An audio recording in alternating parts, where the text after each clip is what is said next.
Chapter 1.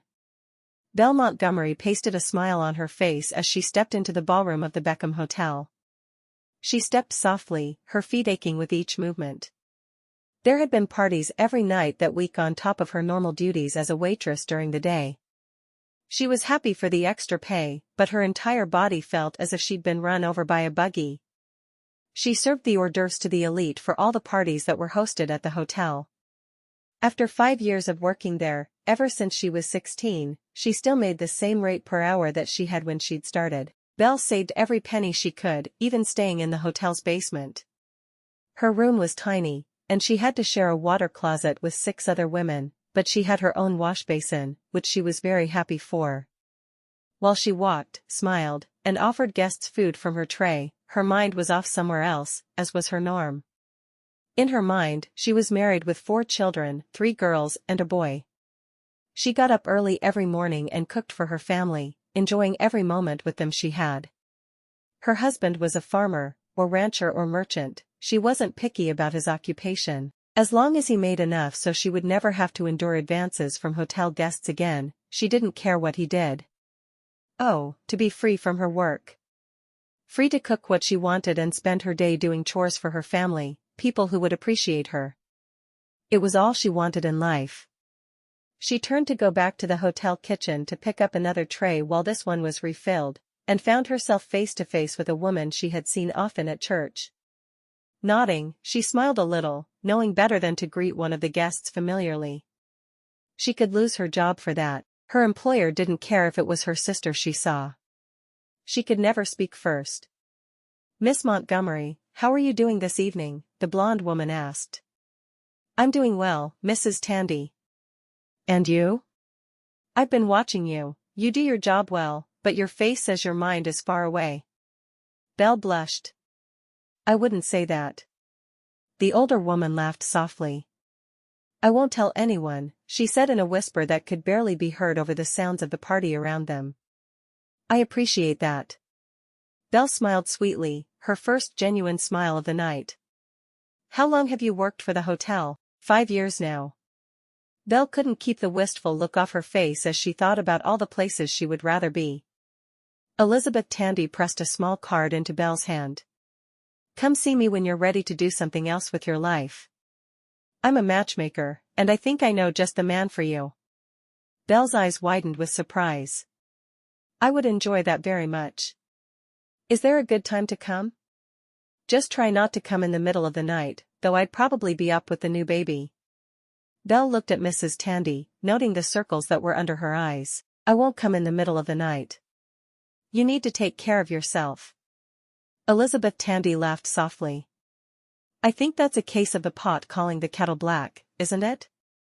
"I suppose it is." She looked down at her empty tray, noting that her employer was frowning at her. "I must refill this, or I won't have a job tomorrow." "I'm so sorry."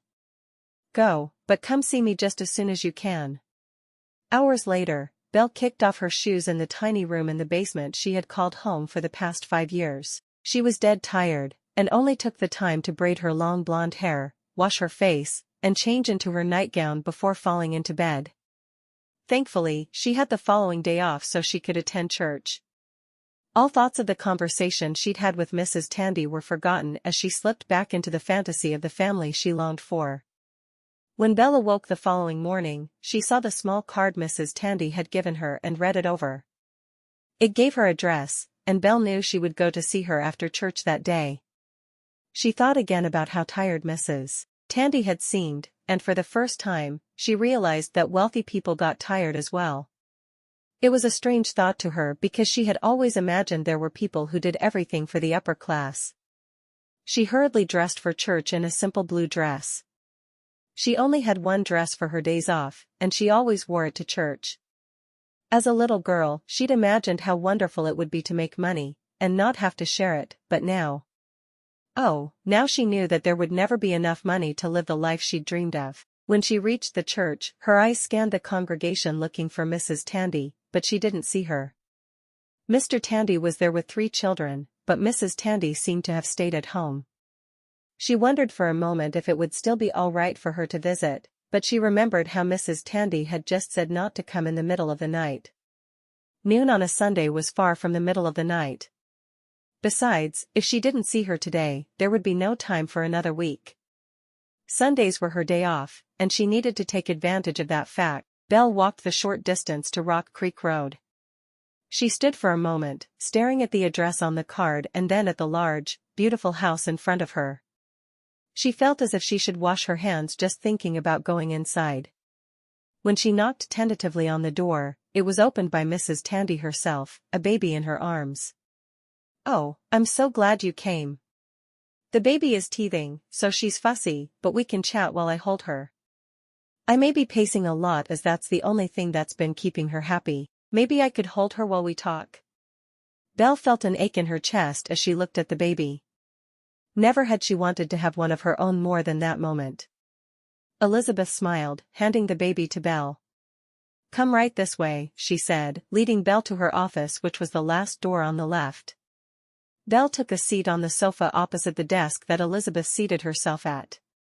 She bounced the baby up and down, smiling as the girl calmed down and stuck a fist into her mouth. Elizabeth shook her head. "You do have a way with babies, don't you?"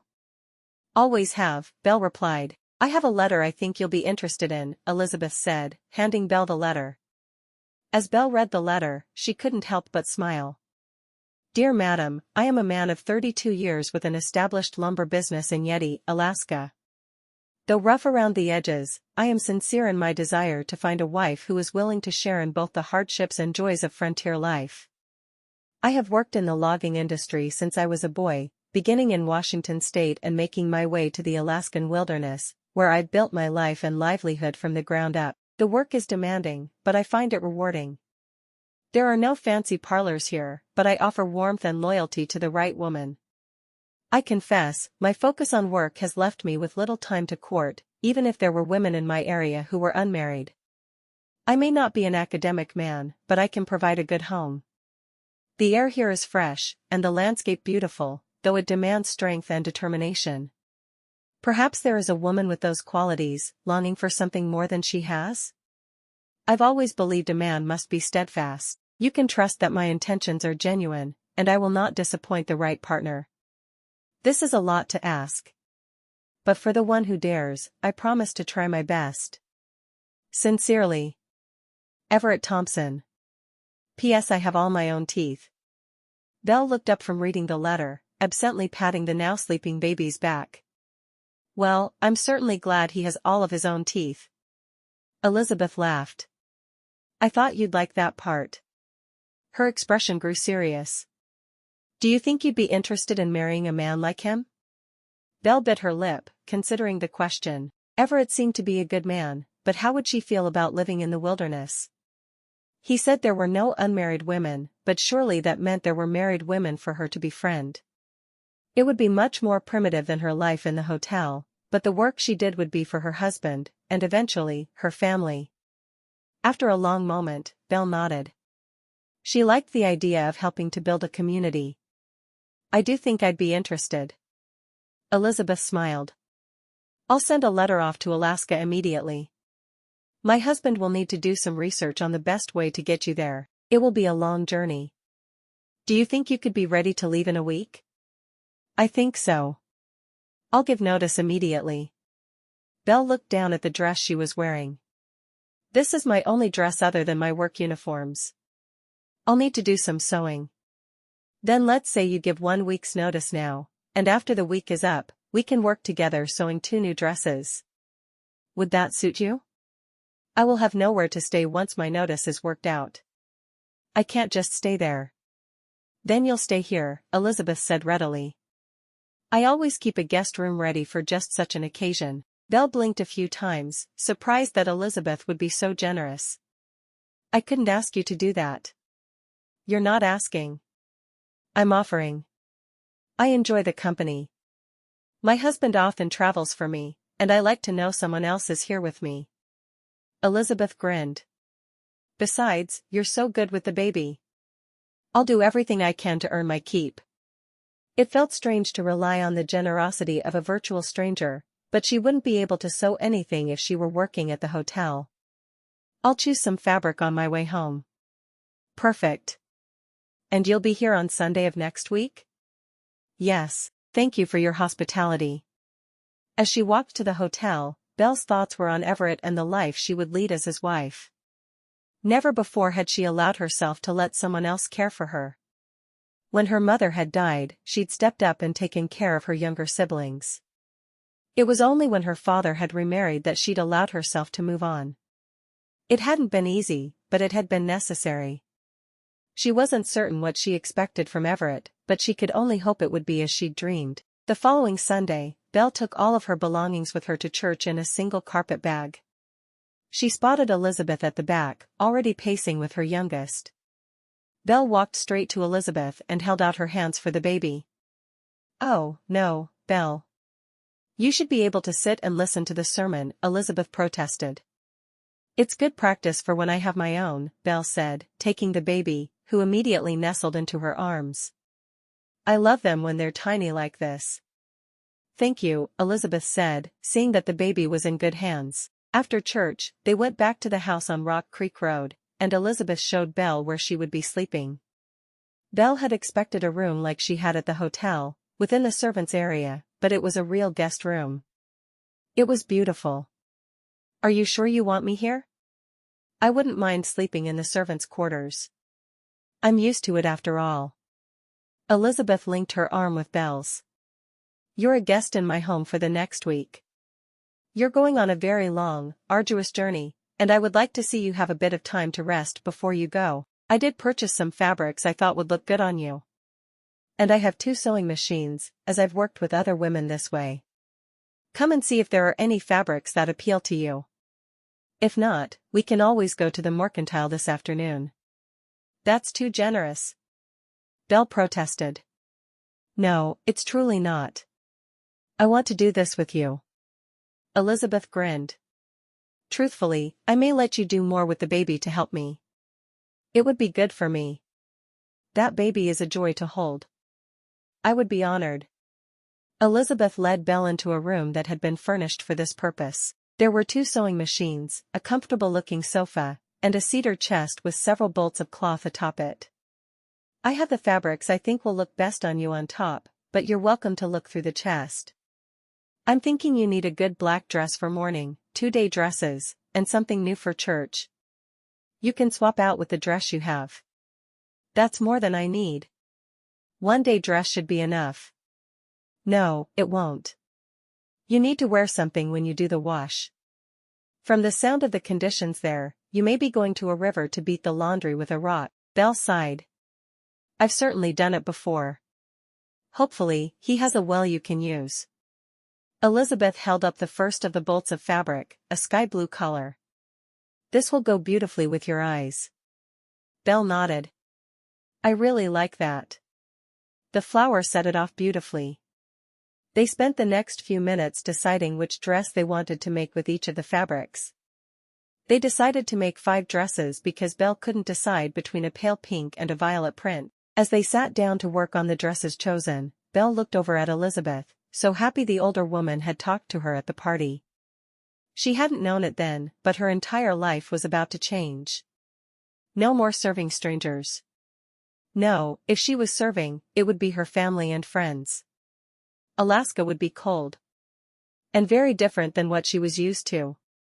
But that was all right. She was going to change her life for the better. Belle sat at the Beckham train station with Elizabeth at her side.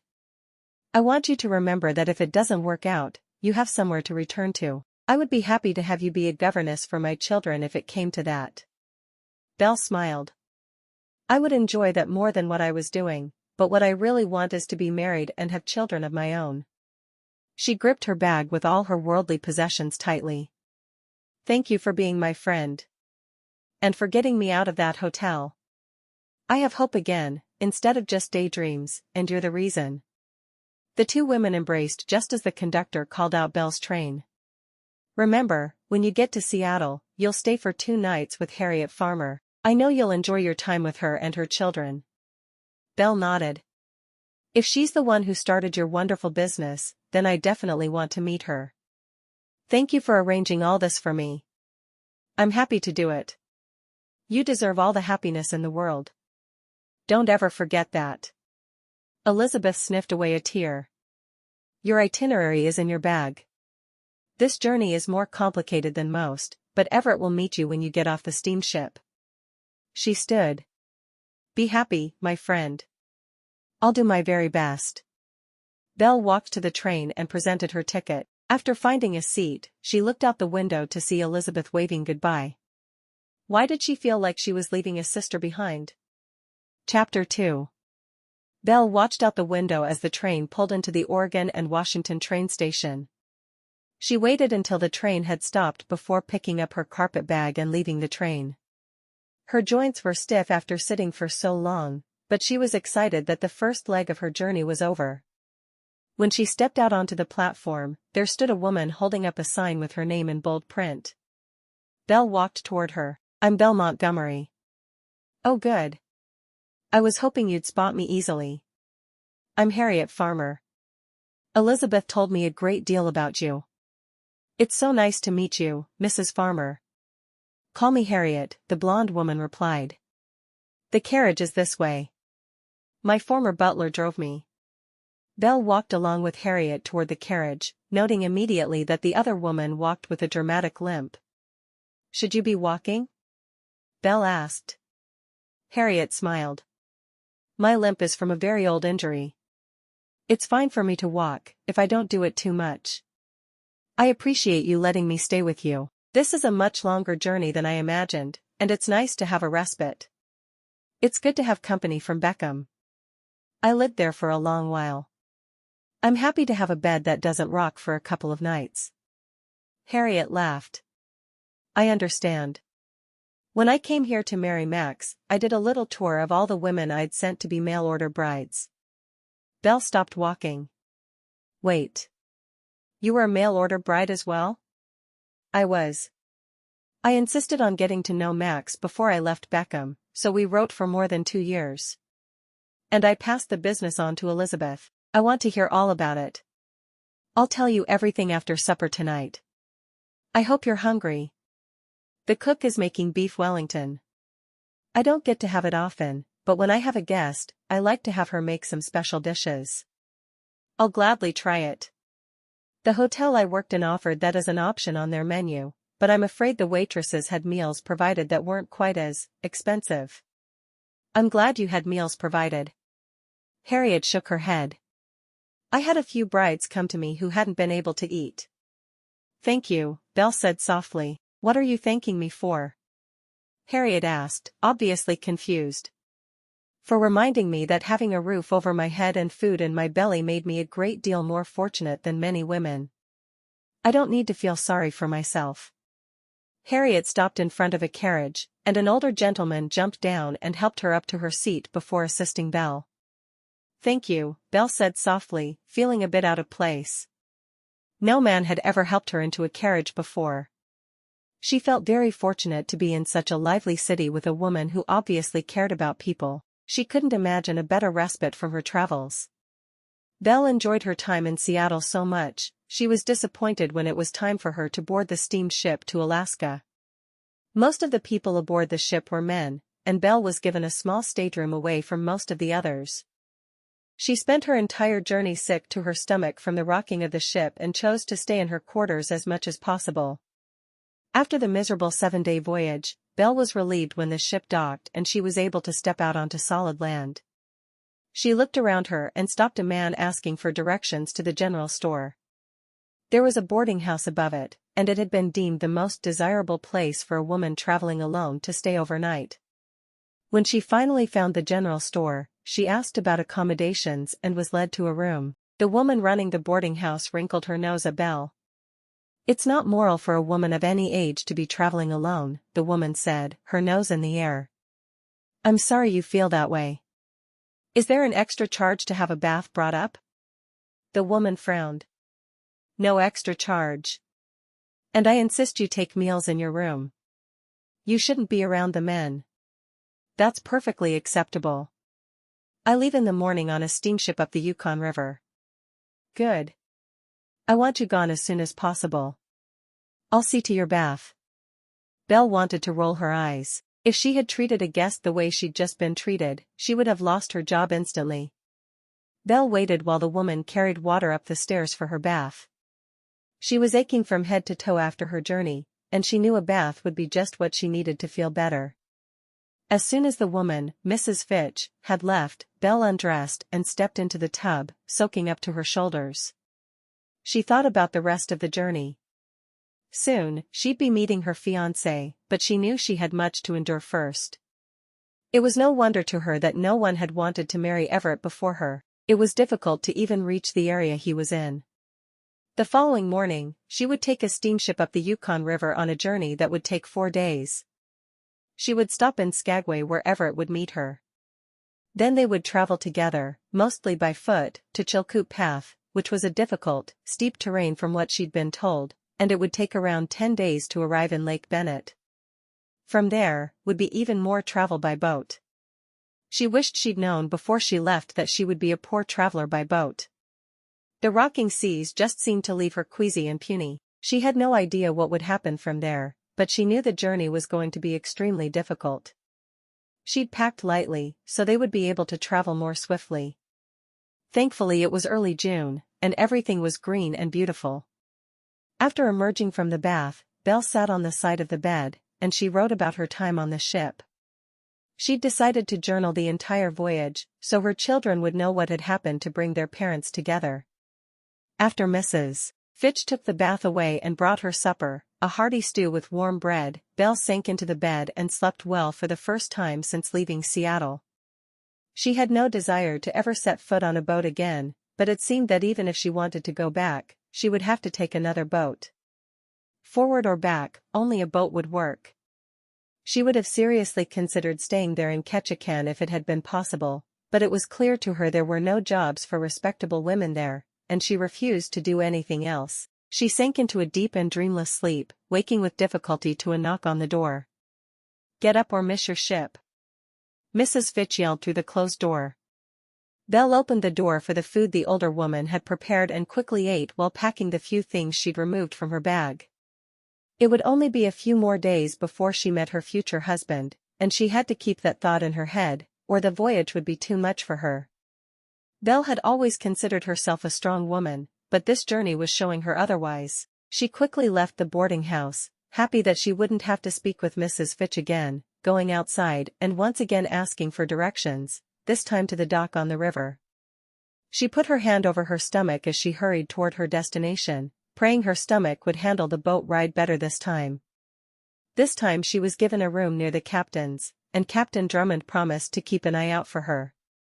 Most of the men on the ship were hoping to strike gold in the Yukon, and they were an unsavory bunch. Captain Drummond told her that Everett was a personal friend, and he would be sure to deliver her safely into her fiancé's hands.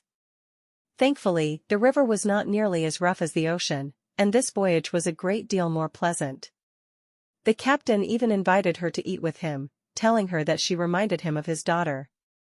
Finally, the day came when the ship would dock, and she would meet Everett, the man she would spend the rest of her life with.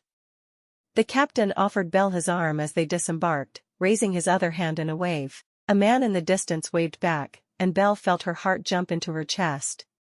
That man with his dark hair and closely shaven beard. Every other man in the small trading post was bushy and unshaven, but not her Everett. Already she thought of him as hers, and she hoped meeting him was as good in reality as it was in her daydreams. Captain Drummond kept her close as they moved through the crowd, and soon she was standing in front of him. The man who had filled her dreams for a month and was now, right in front of her. "Hello," she said. He smiled. "Hello." He took her hand and kissed it. "I wondered what we'd say when we were finally face to face, but I guess hello says all we need to say, doesn't it?" She laughed softly. "I suppose it does. I'm Belle Montgomery." "Everett Thompson." He paused for a moment, his brown eyes looking like giant pools of chocolate. "I have a pastor waiting to marry us." He looked at Captain Drummond. "Thanks for keeping her safe for me. I would do that and so much more for you, son." Everett and Captain Drummond clasped hands and the captain looked between Belle and Everett. "I hope you're very happy together." Best wishes. As the captain walked back toward his ship, Belle wondered what to say. She was standing with a man who she would legally belong to in a short while, and she knew nothing about him. After a moment, she blurted, "Do you enjoy reading?" Everett smiled and nodded. "It's a good way to pass the long Alaska nights." "Are the nights really as long here as the books say?" "They are." "Did you have a lot of time to read at the hotel?" She laughed. "Never. But Elizabeth let me use her library while I stayed with her for a week before embarking on my journey. When I wasn't sewing, I was reading." He relieved her of her bag and steered her toward a man who was dressed like everyone else. "This is Reverend Hollister. He's agreed to marry us." Belle inclined her head slightly. "It's good to meet you, Reverend." To Belle's surprise, he began the wedding ceremony right there in the middle of the bustling trading post. Within minutes, she was married. When the Reverend invited Everett to kiss her, she was astonished that he leaned down and kissed her square on the lips, his hands pulling her body against his. She'd expected a brief kiss on the cheek, but no, this was a kiss meant to stir her desires, and to her surprise, it worked beautifully. All the dread she'd felt for her wedding night faded away. She was ready for a soft bed and this man over her. He gave her a wolfish grin as he pulled away from her. "The next part of our journey will be by foot. I have a donkey, who will carry out belongings, but she's not fit to ride. Are you ready?" "We're not staying here for the night?" she asked, surprised. He laughed. "There's nowhere to stay. This place is bustling because the ship just came in, but it will be mostly deserted within an hour." "So, where will we stay?" she asked, surprised. She'd known there was a portion of their trip where they'd be walking, but she'd imagined sleeping in shelters along the way. "I have a tent on the back of Bessie. We'll sleep under the stars, but we'll use the tent if it rains." But, Belle didn't know why she was surprised. The difficulty of the journey hadn't been hidden from her, but she'd imagined a wedding night in a nice hotel somewhere. "We should get going," Everett said. "I'd like to cover at least the first 3 miles today." Belle wanted to protest, but she knew better. "Then let's get going," she said. He obviously knew how to survive in the wilderness, and she would have to rely on him to protect her, and to teach her along the way. He took her hand in his and started walking toward a steep trail. She had a feeling that she would be much stronger by the time they reached his home. How could she not? Yes, she'd worked hard back in Beckham, but she'd never climbed mountains. But she would. Chapter 3. Thankfully, there was no climbing that day, but still, by the time Everett was ready to stop for the night, Belle was exhausted. It reminded her of when she'd first started working at the hotel, and she wasn't used to being on her feet. Thankfully, he started a fire and immediately began cooking supper for them. "I won't cook every night, but I know how tired you must be. All that time on trains and ships, and then you are asked to trek across the Yukon without rest. I have very little experience cooking over an open fire. I'm sure I can learn, but I'm glad you've taken the task from me this evening." "I'm not a great cook, but I can make something edible," he said. "I hope you like fish and game because we'll be living on it for the next few weeks as we head home." "Who's taking care of your business while you're gone?" she asked. "My friend, James. He's been my friend since we were young, and now he's my right-hand man." He smiled. "We came to Alaska together a few years back. Last year, he tried his hand at mining for gold, but he came back quickly. Said it wasn't the life for him. I don't think it would be the life for me either. I can't imagine spending all my time in a cave digging for gold. There's also panning for gold, but it's frozen most of the year here. And the rivers are always cold. It's not for the faint of heart." "Are you glad you came to Alaska?" she asked. "Oh, yes. It's untouched by modern man. It's a new frontier where you can be anything you want to be. Like America was in the days of the colonies." Am I making sense? You are. It's incredibly beautiful here, the bit I've seen. Alaska is huge. People talk about how big Texas is, but Alaska puts it to shame. If this territory were divided in half, it would still be bigger than Texas. Do you think it will ever be a state? I honestly don't know. I hope not. I think that would bring more people and change Alaska for good. I would hate that. He shook his head. The District of Alaska is a special place. It sounds like you love your home. I hope you grow to love it as well, he said softly. When they finished eating the simple meal of beans he had cooked, she half expected him to be ready to sleep, ready to consummate their marriage. Instead, he said, I cooked, so I think it's only fair you wash the pot and bowls we used. It's a beautiful night, so I don't want to erect the tent. I don't think there's any need. I've never slept beneath the stars, but I do like the idea of it. And they're so bright here. I believe it's the lack of fires polluting the air. I'm no scientist, but that sounds right to me. To me as well. She put the lid onto the pot of beans he'd made.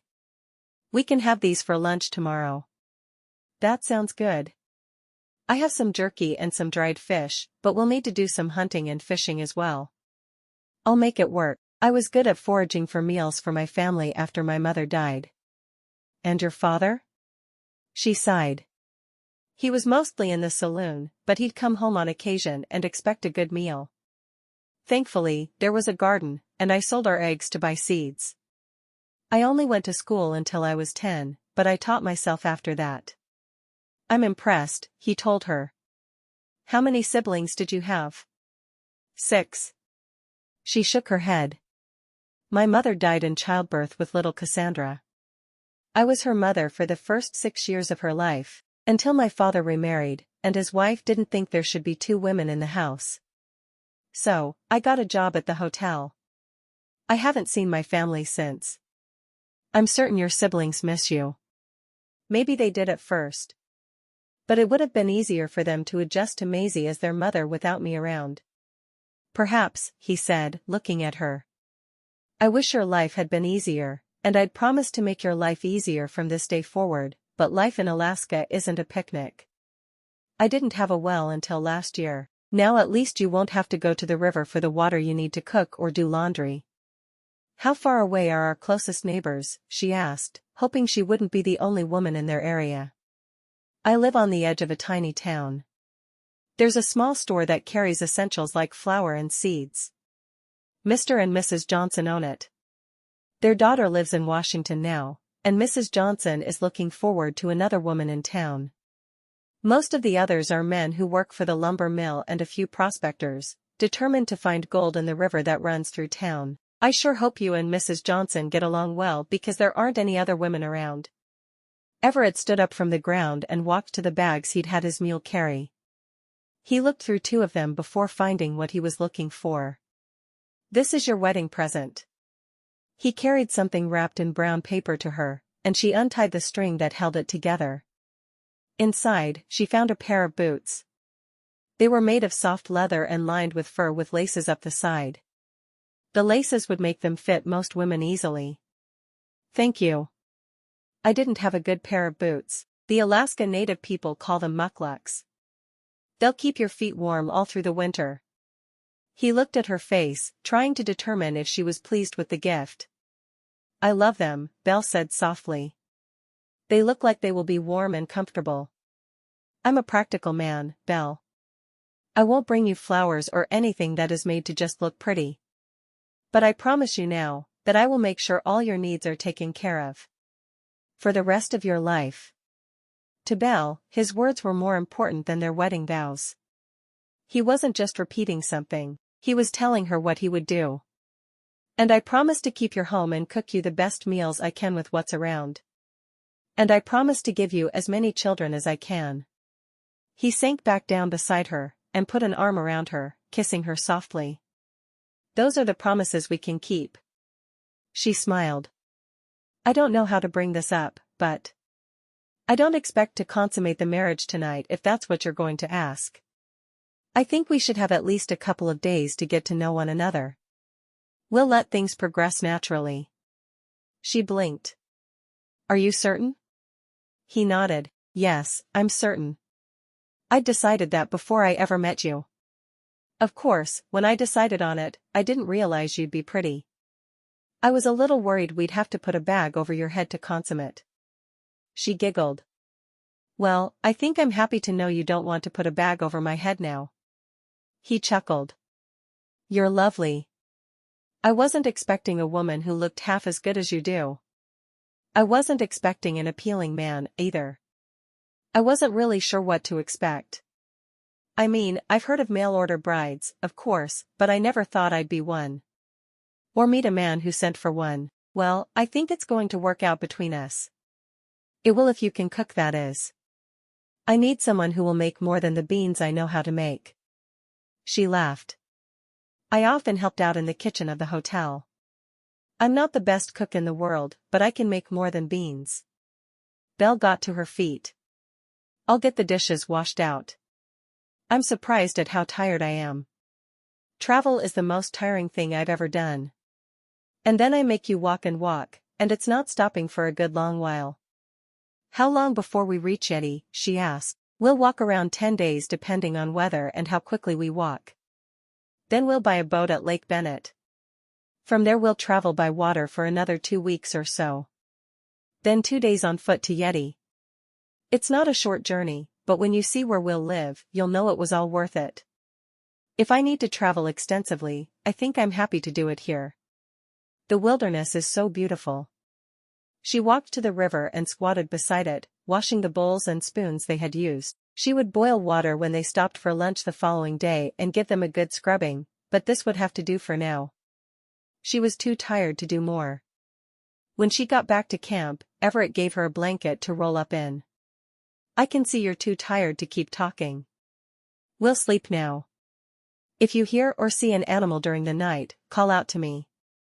I'll take care of it. Thankfully, this is a route that's being traveled often by prospectors, so most of the wildlife has scattered. I will let you know. Do you have a gun to use? He nodded. I sleep with one under my blanket. I'm always ready to use it. She walked to him and stood on tiptoe, kissing him. Good night, husband. Good night, wife. She wrapped the blanket around her completely before lying down on a flat piece of ground. He settled close beside her, and she found herself comforted by his presence.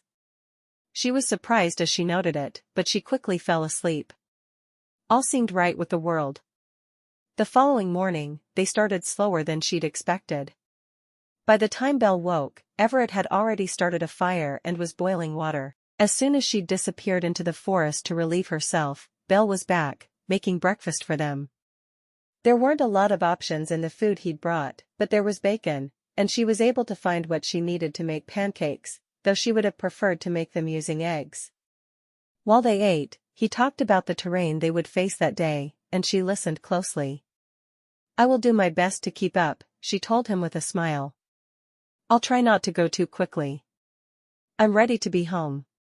You have to remember that I've already done this for a long while. I understand. It seems strange that I've been gone from Beckham for 2 weeks, but I also feel like I just left. Time feels off. Part of that is when the sun rises and sets here. It's June, so we're having sun almost 24 hours per day. But winter will have the nights just as long. So only a few hours of light in the winter, she asked. I read that, but I wasn't sure it could be true. It's very true. And an adjustment for most people. Belle nodded. I'm sure it will be a major adjustment for me. It was for me as well. I had to start setting an alarm clock, which I'd never done before. I couldn't tell when it was day or night. It's confusing at times, but you get used to it, and it becomes like any other day. I hope you're right. Belle said, feeling a bit skeptical. She couldn't imagine waking up in the middle of the night and seeing it was light out. Trust me, Everett said with a smile. I'll do my best. After breakfast, she washed the dishes and they started their day, walking along the path that would take them to Yeti. By lunchtime, she desperately needed a break. Her calves were burning. She was used to being on her feet all day, but on even terrain. Where they were going was anything but even. She reheated the beans he'd made the night before for their lunch, and she put more beans on to soak for supper. She found some salt pork and knew she wanted to add that as well when the time came. There weren't a lot of choices for meals, and he promised he would fish and hunt to supplement what he'd brought. After lunch, they walked again. It seemed to take everything she had in her to keep going, but she knew that it would be worth it once they'd reached their destination. As they walked, she peppered him with questions, some silly, and some important. "What's your favorite color?" she asked. "Blue." "Yours?" "Purple." She pursed her lips, thinking. "Have you ever been in love?" He shook his head. "I never took time for love, which is why I sent for a mail-order bride." "Have you been in love?" "Oh, yes. When I was 6. There was a boy who went to my school who chased me around the schoolyard, and I let him catch me. We promised each other we'd get married one day." "What happened? Shouldn't you be married now?" "Unfortunately for me, Mary Beth moved into our town the following year." Her blue eyes turned his head, and I was left alone, pining for a love that would never be. He shook his head. "I'm so sorry. Are you all right now?" "The heartache lingered for years, but I seem to have moved on," she grinned at him. "Tell me about your parents?" "I grew up in Dakota Territory, but I was desperate for adventure, so as soon as I was old enough, I took a train to Seattle and became a lumberjack there. My friend who was watching the business for me went with me. And when we started to hear stories of the vast wilderness of Alaska, we felt the need to come here." "Well, that tells me about why you're here, but not about your parents." "Tell me about your parents." "My mother was a schoolteacher, and unlike most, she continued teaching after she got married. My father was the reverend of our church. They're good people. Just not as keen on adventure as I am." "Do you write them?" she asked. "Yes, I write them at least once a week and receive a letter just as often. I haven't told them I sent for a mail-order bride because my mother would have insisted I go home and court a girl properly." "Would that have been so terrible?" she asked. He chuckled. "Not terrible. Just time-consuming. I can understand that. Now you have to court me after we're married." He took her hand in his. "How am I doing so far?" "I'll let you know." Chapter 4. It took Everett and Belle 9 days to reach Lake Bennett, which was a day shorter than his estimate. The weather had been good the entire way, and she'd been able to keep up much better than expected. Once there, he went to a man with a huge unkempt beard and long red hair. He clasped hands with the man as if they had been friends for a long time. "Rusty!" Everett bellowed. "Meet my wife." Everett looked at Belle. "Belle, this is my friend Rusty. I traded him a boat in exchange for him having one for me here." Belle smiled at Rusty. "It's nice to meet you, Mr. Rusty." Rusty threw his head back and guffawed. "No Mr. involved there, little lady. It's just Rusty. On account of my red hair and all." "I thought that might be where you got your name," Belle said, eyeing the giant. Rusty turned back to Everett. "I've got your boat ready. I got a good one in trade a few days ago. Been saving it for you." "I appreciate it," Everett said. After seeing the boat, Belle had to wonder what a bad boat would look like. This was nothing more than a 2-seat rowboat with a small amount of room for their belongings. She was glad she'd had so little to bring with her. "Thanks for the loan of Daisy. You have any trouble with her?" Rusty asked, laughing as the donkey nuzzled his ear. "Not a bit. Though she sure wasn't as friendly with me as she is with you. Daisy and me have been through a lot together," Rusty told him. "When are you looking to head out?" "I got a moose last night and have a hearty stew cooking over the fire in my cabin. Would love the company." Looking around her, Belle was surprised that he was looking for company with the sheer amount of men there. "Are all of these men travelers then?" Rusty nodded. "Yup. They'll be on their way soon enough. Some have just come from finding gold, and others are looking for it." "You don't look for gold, Rusty?" Rusty shook his head. "I don't want no part of that nonsense. You either don't find gold, or you do find something, and you have to sleep with one eye open. I'm happy just living here on the lake, hunting, fishing, and reading whatever books I can trade for. I make some boats to sell, but mostly I keep to myself." Unless I'm waiting for someone in particular. Like Rhett here. Rhett? Belle asked. Everett shrugged. A few of my dearest friends call me Rhett. Most call me Everett. You can choose. Or just call me Hey You. As long as she don't call you late to supper, huh? Rusty asked. Everett nodded. She's a decent cook with what little supplies I have here. I can't wait until we're home and she has real food to cook with. You staying the night or not? Rusty asked. Everett shook his head. No, I need to get back. We'd miss half a day's time staying here, and I'm sure my lumber mill will fall apart without me. Good point. You'll still write me letters? Rusty asked. Every week, just like always. Rusty nudged Belle with his shoulder. You could write too. Belle could see the loneliness in the man's face, even as he joked with them. I'd be happy to, then I'll let you go tonight. And I'll eat enough stew to pretend you were right there with me. I am sorry we don't have time to stay, Belle said, surprised that she truly was. This man seemed so different than any she'd met. Upon first seeing him, she would have sworn up and down that he couldn't possibly know how to read, but it seemed it was his favorite thing to do. I'll write as soon as we reach Yeti. You sure will. Rusty said. I'll come up there and find you if I have to. Rusty helped Everett unload the donkey while Belle stood nearby watching. She didn't feel safe with all the rowdy men around her, but she wouldn't admit that. Instead, she'd stay close to her new husband and his friend Rusty, the gentle giant. Within an hour from arriving at Lake Bennett, they were seated in the boat and waving goodbye. Belle had left her only book with the man, a book of poems. It had been a cherished belonging, but she knew Rusty needed it more than she did. Once they were away from shore, Belle said, perhaps you should have warned me about Rusty. Everett laughed. He's a character, one that I shan't forget. She looked over her shoulder to see the man standing there watching them go, his arm wrapped around Daisy. For the next 2 weeks, they traveled the river by day, often rowing, or even poling along it where the river narrowed. They would eat breakfast, then set out, eating a cold lunch on the boat and not stopping again until nightfall, when they would sleep under the overturned rowboat. The first night of sleeping under the boat was the first night Belle slept in Everett's arms. He didn't try to be intimate as they were both much too tired, but they slept close by necessity. It was colder as they went further north, and they had to share the blankets they had as well as body heat. The day he banked the boat and announced they were only a day away from Yeti by foot, she was happy, but so exhausted, there was no celebration. They camped under the boat that night as they had, but when they left the following morning, the boat was left flipped over beside the river. Someone else will need it.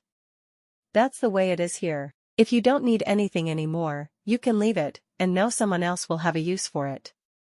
She nodded. Tell me about Yeti, she said softly as they began their walk to their future home.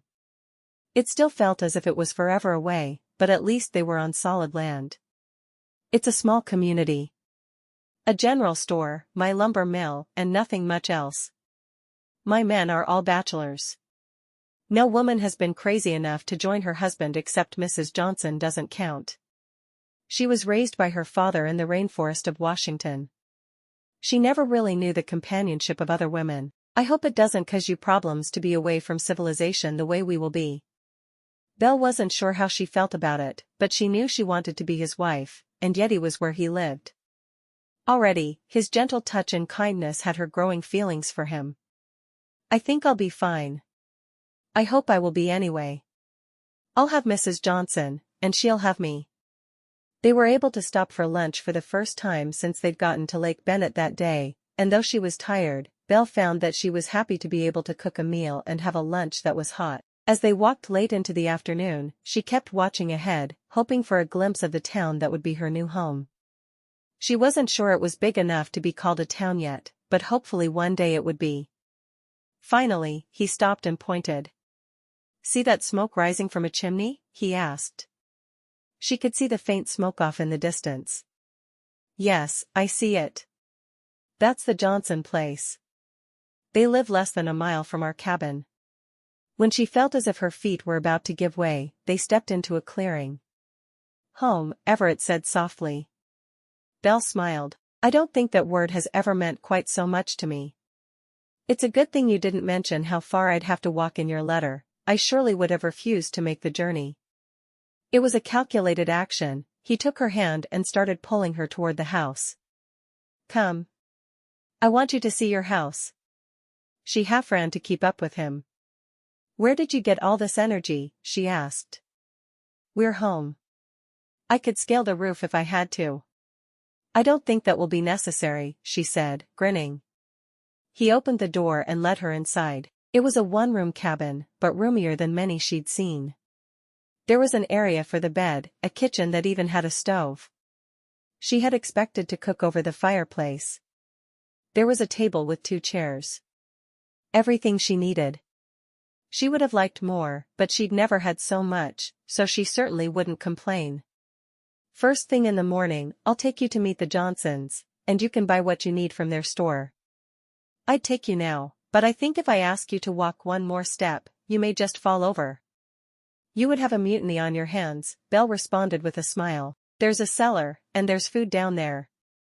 Not a lot, but Mrs. Johnson will allow you to buy some of her garden's bounty. And we'll trade for anything else we need. A lot of the men have gardens they tend in the evenings. I'll figure all that out tomorrow, she said, sitting on one of the chairs. I can't remember the last time I sat in a proper chair. He chuckled. Well, you can sit as much as you need to today. He rubbed the back of his neck. I put your bag, my blankets, and clothes from the trip on the bed. I think we should open a tin of beans for supper. There's no point in cooking when we're both so tired. She nodded, looking around the house to see what she could do to make it homier. There were windows, but no curtains. He probably didn't feel the need for them with as isolated as they were, but she wanted them, and she knew they would make her happy. Let me open the tin and warm the beans a bit. He shook his head. I'll get the beans. And before I leave for work tomorrow, I'll carry in water so you can have a bath. You'll need to heat the water yourself, but I can bring it in. For a second, Belle thought about arguing with him, but finally, she nodded. I would appreciate that. The whole house needed a good cleaning, and she would embark on that tomorrow. Everything could wait until tomorrow. They ate cold beans in silence straight from the tins, and then he declared it time to sleep. Belle didn't want to use the blankets that had been on the trip, but they appeared to be the only ones. There would be laundry to do. Tomorrow. She would do it all as soon as she had the energy. As she climbed into bed with her husband, it felt natural to move into his arms and receive his kiss goodnight. They had yet to consummate their marriage, but as far as she was concerned, that could wait until tomorrow as well. Finally, they were home, and she was going to take advantage of that fact and sleep in a way she hadn't been able to sleep outdoors for the past while. Tonight, she would sleep, and tomorrow, everything could be sorted. When Belle woke the following morning, she immediately opened the trapdoor to the cellar to see what she had to work with for meals. After a minute or two, she carried bacon, flour, and sugar up the stairs. She wasn't sure if she would be able to find eggs anywhere, but if not, she needed to get some chickens. She quickly mixed up pancakes and bacon, thinking she could prepare a cake for supper if she could find some eggs. She'd have to ask Everett about them when he woke up. She moved quietly, unsure when he left for work. She'd thought they'd covered every topic on their journey, but she realized some of the day-to-day minutiae had been missed. Such as his work hours. When he finally woke and joined her, the meal was ready. "What time do you work?" she asked. "I wasn't sure if I should wake you or let you sleep. Usually, I start around 8 in the morning, but I didn't set my alarm clock last night, so I could sleep in after our journey. I'm so glad we're finally home." She smiled. "I am as well. Are you still going to take me to meet Mrs. Johnson this morning?" "I am. You need to be able to shop and have a female companion." "That would be nice." She took a bite of her breakfast before looking at him. "Are there eggs to be purchased at the store?" He chuckled. "We sell our excess eggs at the store. There's a chicken coop out back. There's also a heifer that will need to be milked twice daily. I can continue to do that if you'd like." "Oh, no. That's something I can do easily. Who took care of her while we were gone? James did. And he collected the eggs and took them to Mrs. Johnson daily. We'll almost always have a credit with the store, so buy what you want. If I don't have a big enough credit, I'll make it right after. That's one of the reasons I want to introduce you. You'll be able to get whatever you want on my account. That's good to know. She smiled. And I'm thrilled we'll have fresh milk and eggs. All the men in town shop at the store for their meals. Some can't cook at all. Whenever Mrs. Johnson makes extra bread, the men buy it as soon as it touches the shelves. Belle thought on his words. She'd been working for years and hated the idea of giving up her income. Perhaps she could make bread and cakes for the store to sell. She enjoyed baking a great deal. Would you mind if I did a little baking for the store? I would feel better if I had something to keep me busy. I wouldn't mind at all. Whatever you want to do, as long as I have 2 home-cooked meals every day. What about your noon meal? She asked, frowning. Surely, he didn't skip meals with as physical as his work was. I take it with me. I'll just do whatever's left from supper. Or if nothing is left, bacon sandwiches or tinned beans work for me. I can make that happen.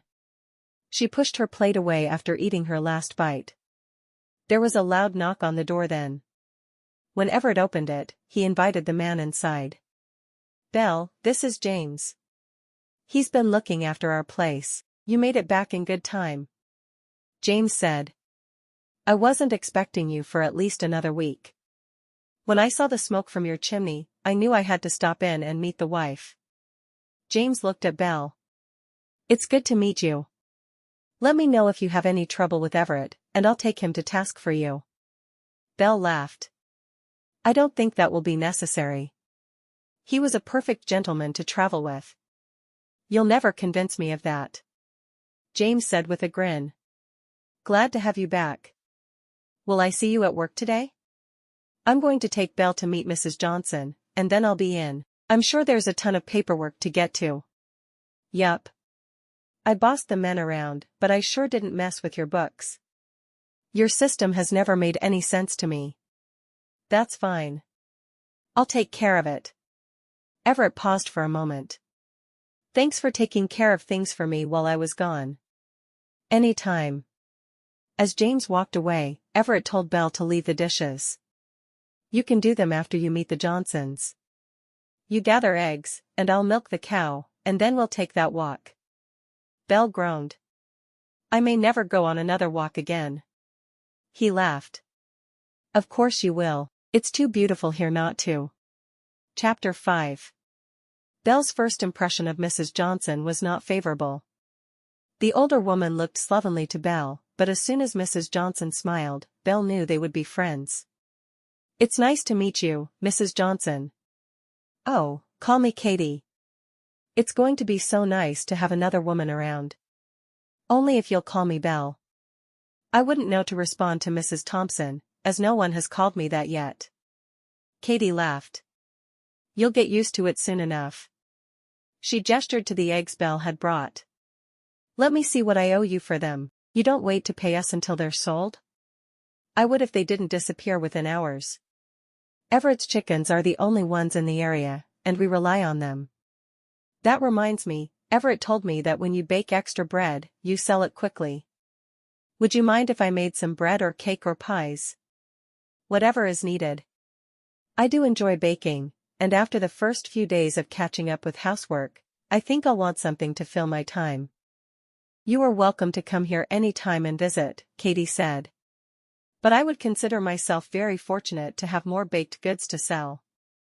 Bread seem to do the best, but I will have no problem selling anything you make. Oh, good. Belle looked around the store. Everett had introduced her and gone on to work, leaving Belle there to get to know Katie. I need some fabric for curtains as well. Of course you do. I keep several bolts of fabric here behind the counter. Katie set the basket of eggs aside as she pulled out a few choices. I like this one, she said, pointing to a pretty blue gingham. I do as well. Belle said. And Everett's favorite color is blue, so I think he'd like it as well. I'll take 6 yards of that. I should be able to make curtains and a tablecloth. It will make the cabin so much more homey. Wonderful. I'll take it from the credit on your account. Do you need anything else while you're here? There were tins of food everywhere, but there was little else to purchase. Everett mentioned you may be willing to sell some of the produce from your garden. Oh yes. I would love to, as soon as I have some ready. Right now, there's good foraging for wild strawberries. Mainly in open areas without a lot of trees. I can show you a patch if you'd like. I would love that, Belle said. Maybe in a few days. Are there other wild berries? Not yet, but there will be next month. July and August are much better for berries here. I hope you'll show me then. Belle took the cloth that had been cut and her empty egg basket. I will show you whenever you want. We can sell any extra eggs or milk if you have it. Baked goods will have all the men around begging for more. Katie smiled, showing off 2 blackened teeth. I'm so happy to have another woman in town. I'm glad you're here to show me around. Thank you for all your help, Belle said as she headed out the door. When she got back to the cabin, she whipped up a cake quickly, having memorized the receipt as a child cooking for her siblings. As soon as it was in the oven, she filled a tin pan with water and began scrubbing the clothes and blankets from their journey. There was a single clothesline out back, and she carefully hung everything to dry. There was a brisk breeze, so she had no doubt it would dry quickly. She dumped out the water and refilled the pan, using it to scrub the floors and walls of the rooms. It looked as if the cabin had never had a true spring clean. It was her job to change that. Belle made a pot of stew for supper, using up some of the salt pork she'd found. She would have preferred fresh meat, but she'd long ago learned how to do without. She kept eyeing the rifle Everett had hanging on one of the walls, thinking she could do a little hunting herself, but she really didn't have time. No, it would be a few days before she could start killing their suppers. When Everett walked into the cabin at the end of his day, she quickly served the prepared meal into bowls, putting a hot roll on the side of each of their bowls. She was still more tired from the journey than she would like, and she wanted to conserve dishes as much as she could.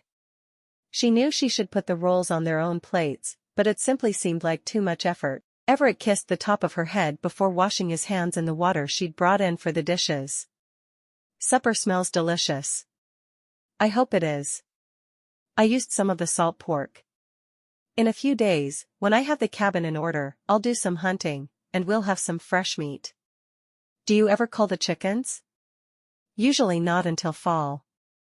I feast on eggs in the spring and summer, and then eat lots of meat, including chicken, in the fall and winter. All right. I'll make sure to save the chickens until fall. I'd appreciate that. Have you handled a rifle before? He asked. My father had one just like yours. When we ran out of meat, I'd shoot rabbits or squirrels. I've never shot big game, but I wouldn't be averse to it. Moose is good meat. If you happen to see any, kill it, and we can put some away for the colder months.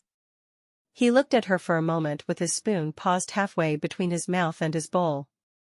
I usually take off a week in mid-September to do some serious hunting to get meat stored up for winter, but if you can do some, I might be able to work through those days. After seeing you, James is talking about getting himself a mail-order bride.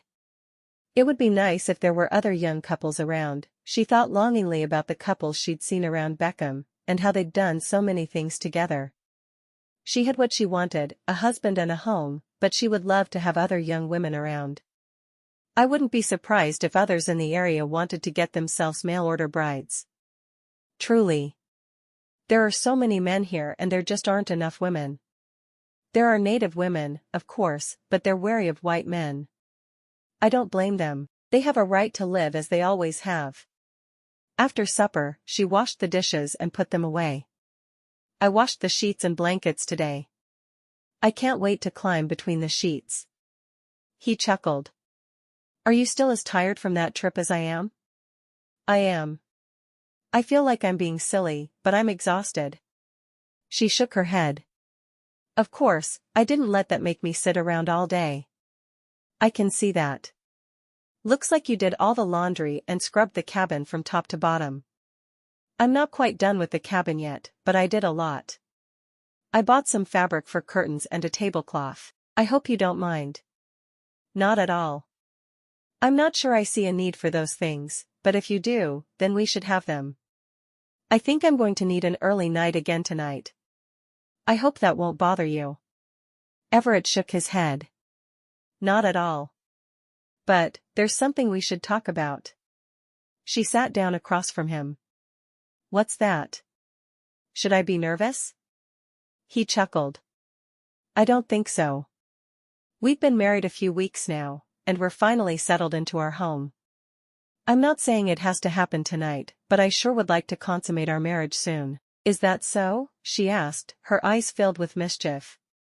It is. Don't you think it's time? I've been willing all along. I expected it to happen long before we reached Yeti. I don't think either of us have the energy to give it our best tonight. Why don't we say Saturday night? I don't work Sundays, so we have all night. She raised an eyebrow. Is it going to take us that long? It might. She chuckled. Saturday night is fine. I'm glad to know when. I've wondered.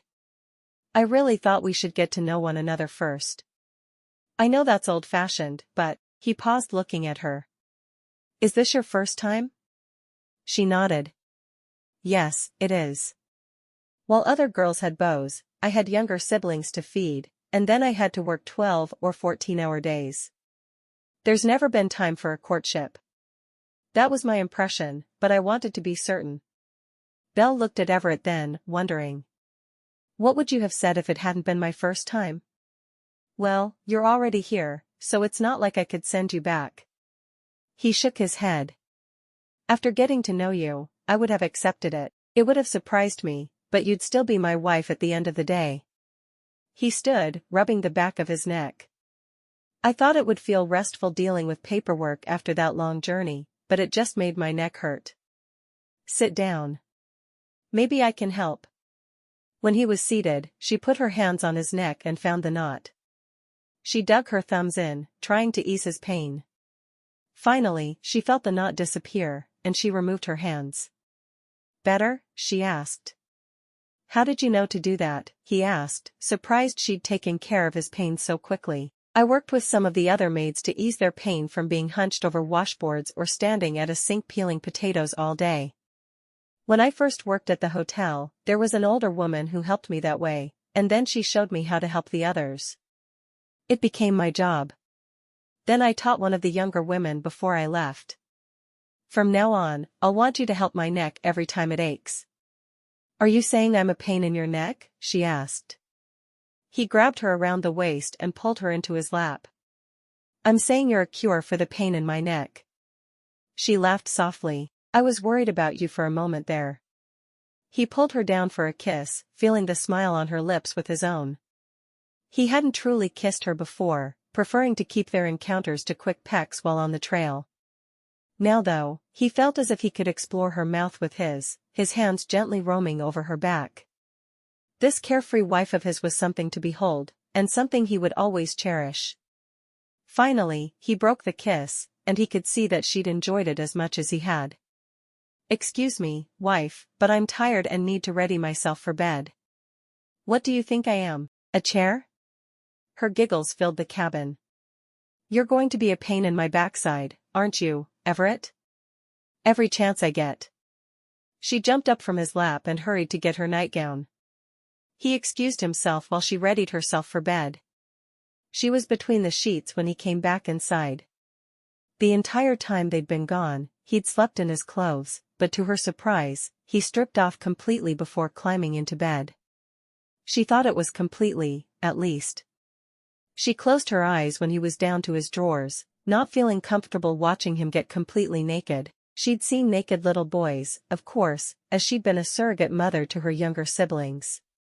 But she'd never seen a grown man naked. She was a bit surprised at how much the idea of Everett naked bothered her. He pulled her against him, and she was happy for the fabric of her nightgown. She snuggled into his arms, pressing a kiss to his bare shoulder. Now don't you go and try anything, Belle. I'm tired, and I told you we're waiting until Saturday night. He mumbled under his breath something about brides that didn't know how to blush, and she laughed. I'm trying to sleep, you crazy man. He chuckled softly, still holding her close. Good night, Belle. Good night, Everett. As Belle closed her eyes for sleep, she realized she liked being held by Everett. He made her feel safe and loved. She had a feeling that life would turn out just the way she wanted. And maybe she could have the dozen children she'd always dreamed of. Under the beautiful Alaska sky. Chapter 6. By Saturday, Belle had the cabin as clean as she could, and she was caught up on laundry. She spent the day baking. She made 10 loaves of bread, planning to keep 2, then she made 4 cakes. She planned to do some berry picking the following day if she could talk Everett into showing her a berry patch. He'd told her he didn't usually work on Sundays, but with as long as he'd been gone, she wasn't certain if he would need to work the next day. When the last cake was finished, she loaded a basket with 3 of the cakes and 8 loaves of bread. In her other hand she picked up the egg basket with all the eggs she'd collected that morning. When she got to the store, Mrs. Johnson was there, behind the counter talking to someone. Belle heard her apologize that there was no bread. Belle stepped forward, setting her baskets on the counter. Katie immediately looking in the egg basket, and then in the baked goods basket. Looks like I do have a loaf of bread to sell you, Mr. Jones. What else you got in there? Mr. Jones asked. There are 3 cakes, but they're misshaped because I made them in bread pans. How much for the cake? He asked, looking delighted to have the opportunity to purchase one. Katie looked at Belle. What do you think is fair? Belle named a price, and Katie nodded, adding 10 cents to the price for Mr. Jones. Mrs. Thompson, this is Mr. Jones. He's one of your husband's employees. I'm glad to see someone new, especially someone who bakes, Mr. Johnson said. Looking at Belle, he continued. If you ever bake a pie, then make sure one is saved for me. I'm awful partial to pies. If I can find some berries, I'll bake a couple of pies this week. I'll be in every day looking for those pies, Mr. Jones told Katie. After he'd paid and left the store, Belle shook her head. I don't think you're going to have problems selling anything I'm willing to bake. You're right about that, Katie said. I'm surprised he didn't try to buy everything in the basket. I didn't make much bread because I didn't want it to go bad before it was purchased. Katie laughed. This will all be gone within an hour. As soon as he tells people that there are freshly baked goods, they'll all come by after work. Then I'll do more next time. It's nice to have a purpose beyond taking care of that small cabin. Trust me, anything you cook or bake will disappear fast. The men love muffins as well. Any kind. As long as they're sweet, they'll be easy to sell. I might try some muffin receipts. I enjoy them, and if I know they'll sell that quickly, I can make big batches of them. You'd better order some more flour. I will. I wish you'd gotten here a few weeks earlier. You could have put in a kitchen garden. I'll just have to buy from you.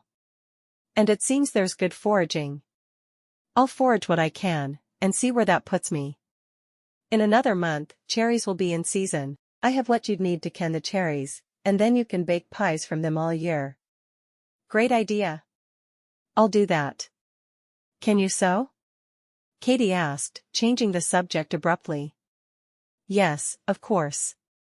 Men need clothes. Socks, scarves, hats, shirts, pants. You have to remember it gets colder here than you can imagine. They need warm clothes throughout the winter, and they need more of them because they don't dare go outside with wet clothes. Most of them go home and change during their lunch hour in the winter. I'll think on that. I don't suppose you could order a sewing machine for me? Before staying with Elizabeth, she'd never used a sewing machine, but now that she had, she didn't think she could ever go back to sewing everything by hand. Yes, of course. And if you would prefer to knit or crochet hats or socks, I can order wool for you. I'll talk to Everett about it and see what he thinks. He may prefer that I keep baking, because then he gets the fresh baked goods. The door to the store opened then, and 6 men hurried inside. We heard there was cake. And bread, one of the men said. Belle took a step back to allow Katie to help the men. While she waited, Belle picked up some flour, sugar, baking powder, baking soda, lard, oats, and cornmeal. She also chose some green coffee beans that she would roast.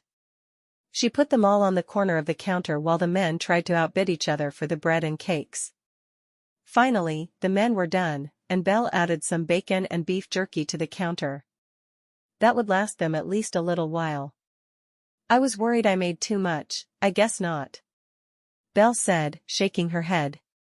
Katie laughed. Make as much as you can, and I promise, I'll be able to sell it.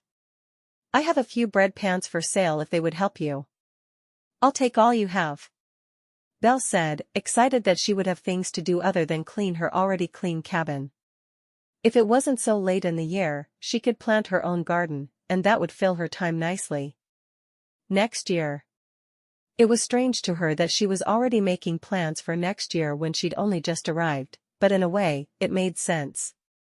She wanted to grow every year, and that would be a way she could. Thankfully, Katie had a crate Belle could use to carry everything home. There was no delivery in the small community.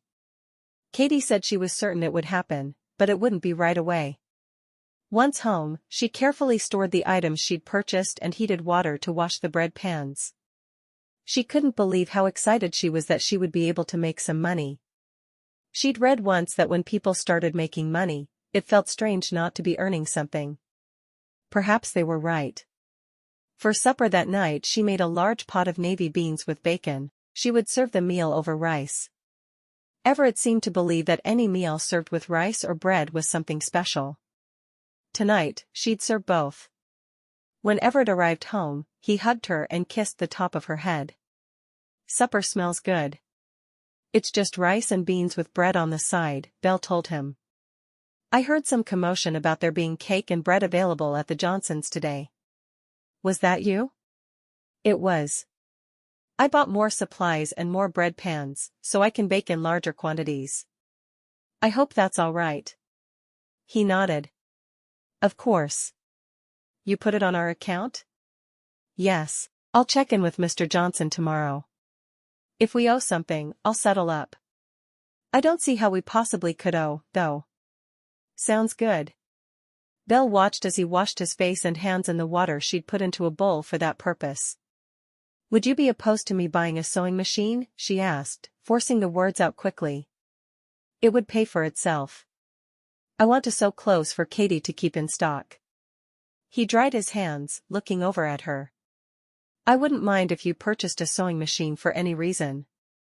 You have a right to have things that make your tasks easier. Oh, thank you, she said. I want to be able to continue earning. I know you don't need me to, but I worked for so long, I would feel lazy if I didn't do something.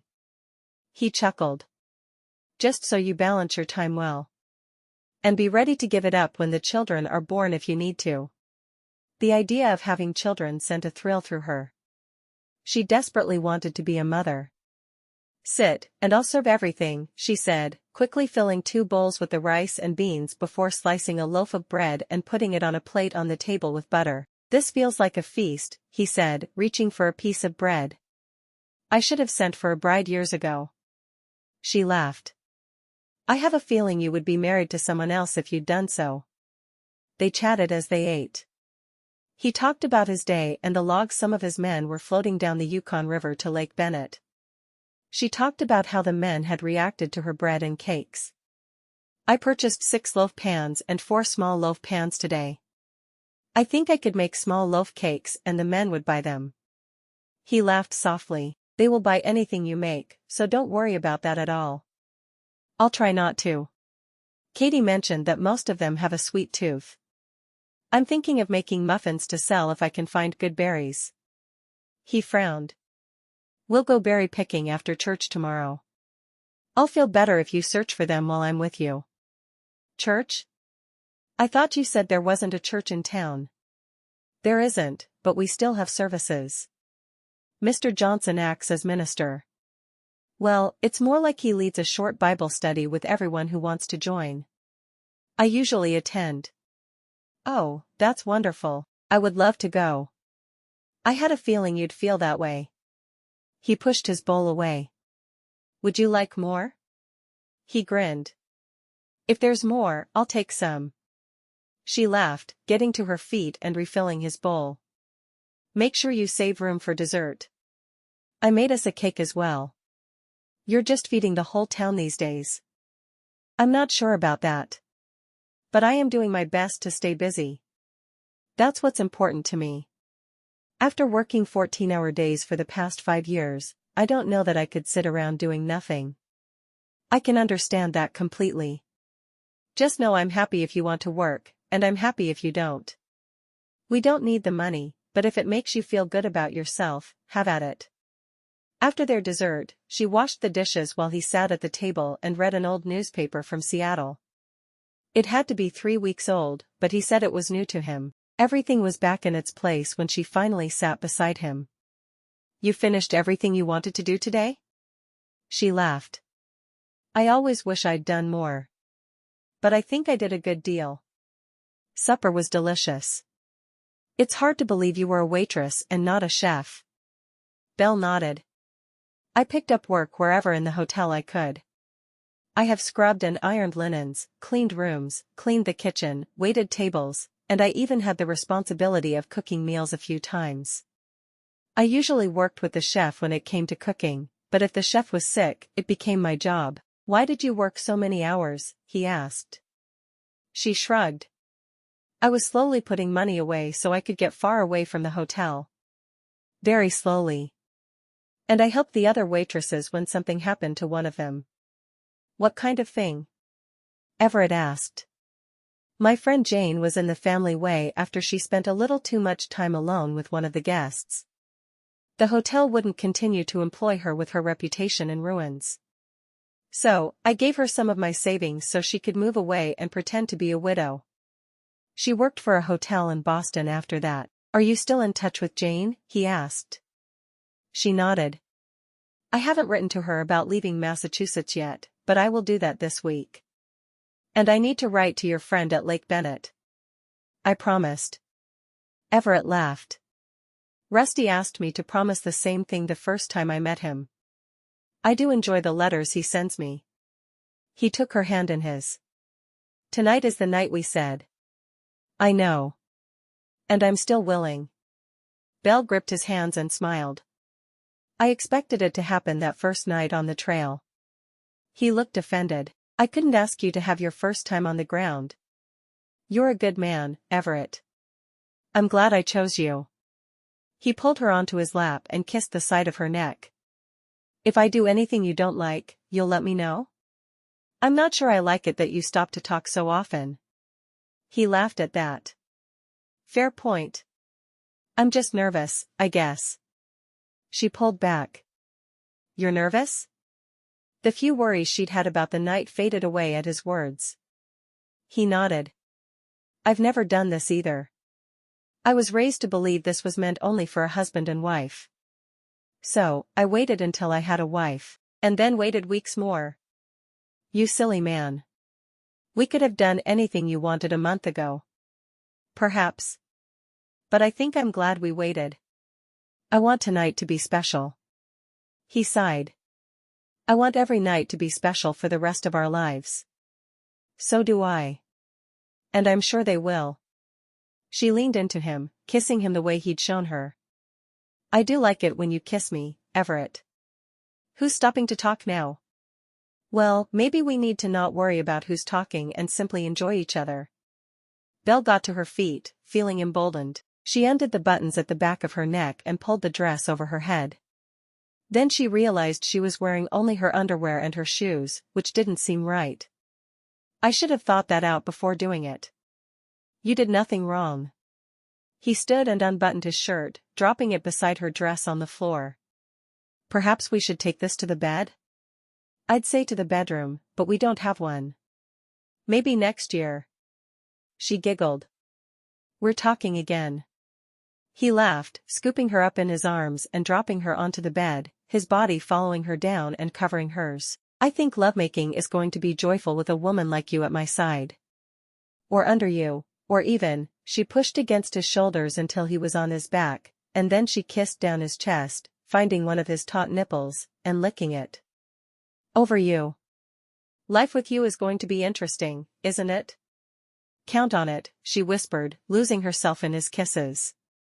For once, they had nothing to say as they stroked each other and learned their partners' bodies. When they'd both reached satisfaction, she curled up at his side, her head pillowed on his shoulder. Well, that was certainly more fun than I thought it would be, she said, feeling a little dazed by the whole experience. I expected it to be fun, but not that much fun. I think I could do this with you every night. As they both drifted into sleep, Belle knew she was right where she belonged. In Everett's arms in Yeti, Alaska. Chapter 7. The service the following morning was unlike any Belle had ever attended. They sang a hymn, said a prayer, and read over one chapter in the book of John. They discussed the chapter verse by verse, and when they were finished, they sang another hymn and said another prayer. Then they all spent a little time talking to one another before they were finished for the week. Belle and Everett were the last two people at the Johnsons' house, and Katie asked them if they'd like to stay for lunch. Belle readily agreed. She had planned to make sandwiches for lunch, but it would be good to spend time with another couple. Belle and Katie worked together in the kitchen to get the roast Katie had in the oven ready for the table. There were carrots and oddly shaped potatoes. At least Katie said they were potatoes. They're a potato native to Alaska that you can forage around here. I grow other potatoes in the garden, but these are what the natives eat. Then I will surely try them. Belle had never been a picky eater, so she was certain she would enjoy the food, even if it did look strange. Belle carried a bowl filled with potatoes and carrots to the table where the men were already sitting, and Katie carried in the roast. I'm also serving a loaf of Belle's bread that I hid from the men yesterday, Katie said with a twinkle in her eye. Belle laughed. I'm surprised you were able to hide one. I am as well, Katie said, shaking her head. The men all but pounced on your baked goods. Mr. Johnson asked Everett to pray over their meal. After the blessing, Katie smiled at Belle. Would you be willing to go foraging for berries very early in the morning? Bernard has his day planned and watching the store is not part of the day he expects to have. Belle smiled. I can go whenever you would like, let's say 6 then. That'll give us 3 hours before the store opens. And what will we forage for tomorrow? Belle asked. What type of berries? We'll get some wild strawberries. I'll also be looking for cow parsnip and Eskimo potatoes. The kind I fixed for this meal. Well, I'll plan to look for those as well. I'm sure Everett would appreciate all the variety I can bring to the table. I would, Everett said with a nod. I prefer traditional potatoes, but I will happily eat Eskimo potatoes. That sounds as if I can make it happen. How do you feel about strawberry shortcake? I will eat any sweet you want to feed me, Everett said, grinning at her. I don't know why I waited so long to get a wife. Katie laughed. The man loves to eat. Don't they all? Belle asked. After lunch, Belle helped Katie with the dishes, and then she and Everett took a walk through the woods. I thought you'd want to see my operation, he said. I'd love to. Then I know where to find you if I need to. He took her to a sawmill and led her into the attached office. This is where I spend most of my days. I work at the sawmill as well as do the books, so, if I'm not out there, I'm in here. She looked around the small room, noting the scarred desk and the old chair. Looks like your furniture here has seen better days. It has. He shrugged. It's got everything I need. Maybe not all I want, but there's no point in paying the expensive shipping expenses to get it from the States. Hopefully, a carpenter will move into town soon, and I'll get him to build me a new desk. This will work until that happens. Are you caught up on your work from being away? She asked. Everett sighed. There's some more paperwork to do. We had a big order this week, and I was working on that instead of doing paperwork. I'd much rather be in the sawmill. And this land, is all of it going to be harvested? She asked, thinking about how sad it was the trees were being cut down. Not at all. I put an X on the trees to cut. We only take one out of every 4 trees, leaving enough that the forest will renew itself. That's wonderful. Belle said. He smiled. I wouldn't want to live in Alaska if it wasn't so beautiful. And the trees are definitely part of the beauty. As they walked away, he led her to a large clearing. I don't know why this spot never grew trees, but it's a good place for strawberries. She looked around, seeing some. I wish I'd brought along a pail for the berries. If Mrs. Johnson doesn't bring you here tomorrow, I'll bring you back next Sunday. Then you can pick all the berries you want. These aren't quite ripe anyway. By the time they reached the cabin, she needed to start supper. While he sat at the table with a block of wood, carefully coaxing something only he could see from it, she filled the air of the cabin with the delicious smells of ham and navy beans. She was happy they had a variety of beans to cook with. Maybe she had to use them for meals more than she would like, but at least there were enough they didn't feel like they were eating the same meal every day. When she placed the meal in front of him, he inhaled appreciatively. I could make the same meals you do, but mine were never half as good. You must have some magic in your fingers. She laughed, shaking her head. I've just learned to use spices, and I brought some with me. I wouldn't even know what to put into something. And that's why my cooking is magic, and yours isn't. Belle was up early the following morning, surprised the sun had beaten her awake, until she remembered how early the sun rose in the summers there. She fixed breakfast, leaving Everett's covered on the stove for when he woke, milked the cow, and gathered eggs. She was at the store at precisely 6, ready for her dayberry picking.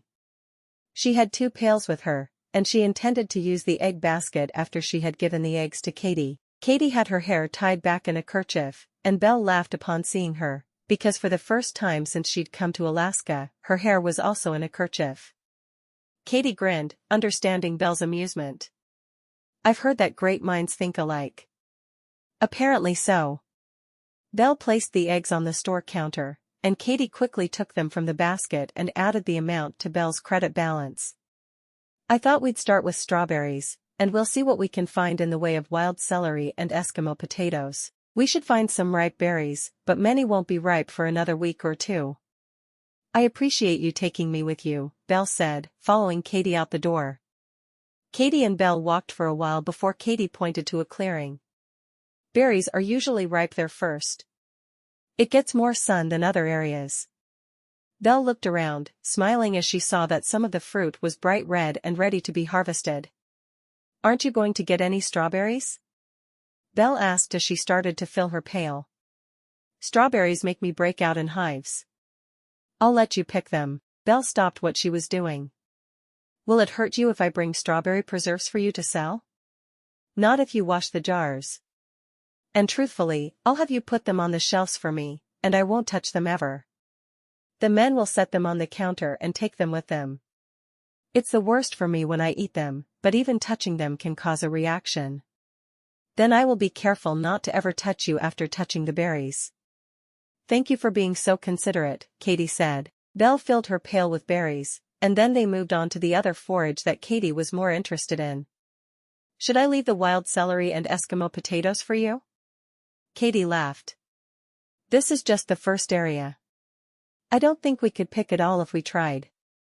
Thank you for sharing with me. Belle didn't return to the cabin until well past noon. She stayed out a little longer than Katie, wanting to get as much as she could into her cellar. Perhaps she couldn't start a kitchen garden this late in the year, but she could certainly fill her cellar anyway. As she put the strange-looking potatoes into a basket in the cellar, she looked around, pleased with all she'd accomplished since arriving a week before. She had a pail full of strawberries that she would make jam and strawberry shortcake from, and she had a feeling the jam would sell well. Katie certainly seemed to think so. She was a little sad that Katie couldn't have strawberries because she'd planned to make extra as a gift for Katie and Mr. Johnson. That wouldn't be happening now. After putting everything away, she went to the store to buy canning supplies. Katie had mentioned having what she needed in stock, and it would be good to have everything so she could start preserving as soon as she was ready. She even had a thought to boil the potatoes with some of the celery, and can the mixture. It would make good soup for the winter. At the store, Katie put what she wanted on her account, knowing that Belle would be selling enough to cover it. The men were disappointed that we didn't have fresh baked goods today.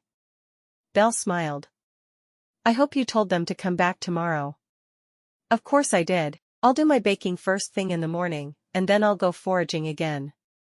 Now that I know what to look for, I think I can gather what I need on my own. If I could find more potatoes or celery than I need, could you sell it? Katie laughed. If there's food, it will sell. The men are always happy to have anything that's not beans. Then I'll see how much I can find. Belle felt elated to know how to find what they would need for the year. It felt as if she was in a race against winter, and she'd already been told that winter would start early. That evening, she made a pot of beans with some of the celery mixed in. She'd never eaten anything of the sort, but she would need to be creative with what she could forage or buy. Thankfully, Everett didn't seem fussy. After supper that night, they talked about her plans for the week, and he seemed thrilled to know she was throwing herself into winter preparations the way she was. You don't have to always provide baked goods for the store, he said when she mentioned that was her plan for the following morning. I know, but I enjoy baking, and I don't think you could eat as much as I'd like to bake. He laughed. You are something else, Belle Thompson. I'll take that as a compliment, she said. It was certainly meant as one. What would you like to have tomorrow? She asked. Cornbread or wheat bread? I have to choose, he asked, pretending dismay. What if I want both? I'll do one type tomorrow, and one type the next day, Belle told him.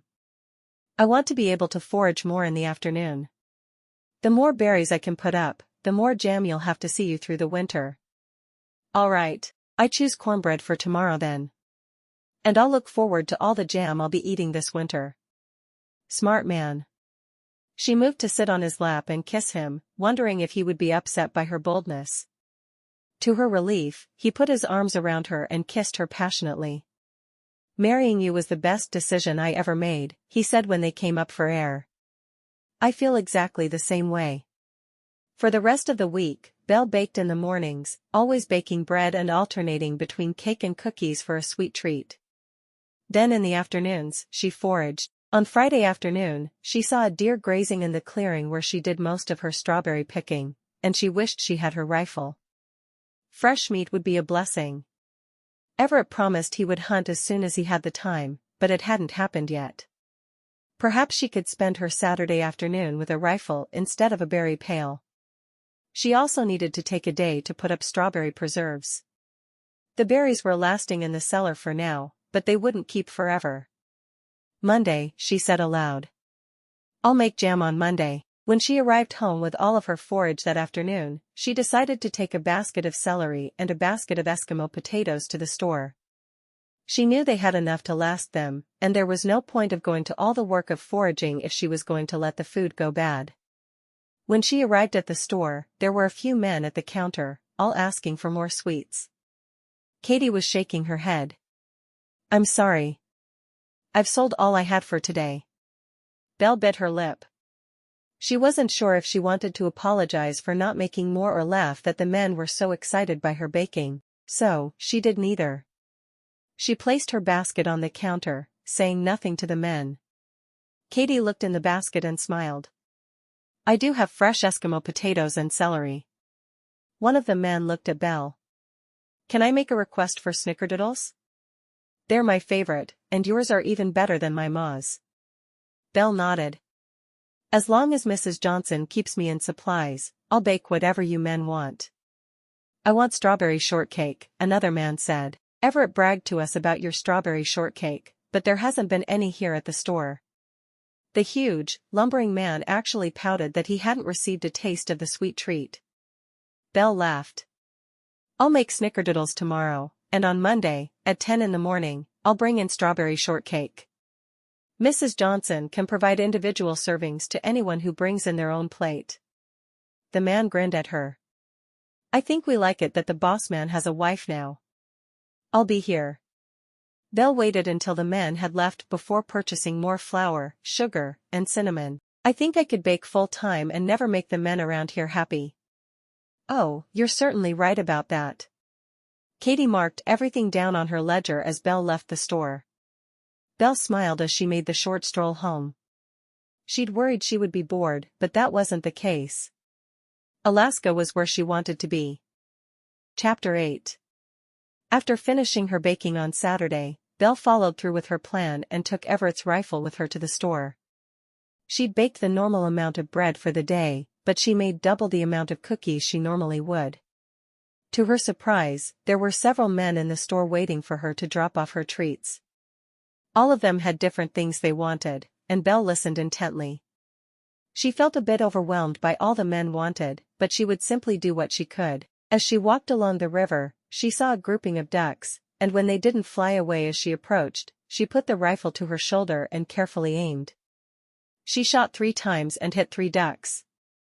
The others had scattered by that point, but 3 was plenty. Instead of her favorite meal of chicken and dumplings, she'd make a huge pot of ducks and dumplings for supper. Hopefully Everett would enjoy it as much as she was certain she would. Once home, she plucked the feathers and prepared the mallards for the pot. As soon as she had cut them into manageable pieces, she put them into the pot to boil.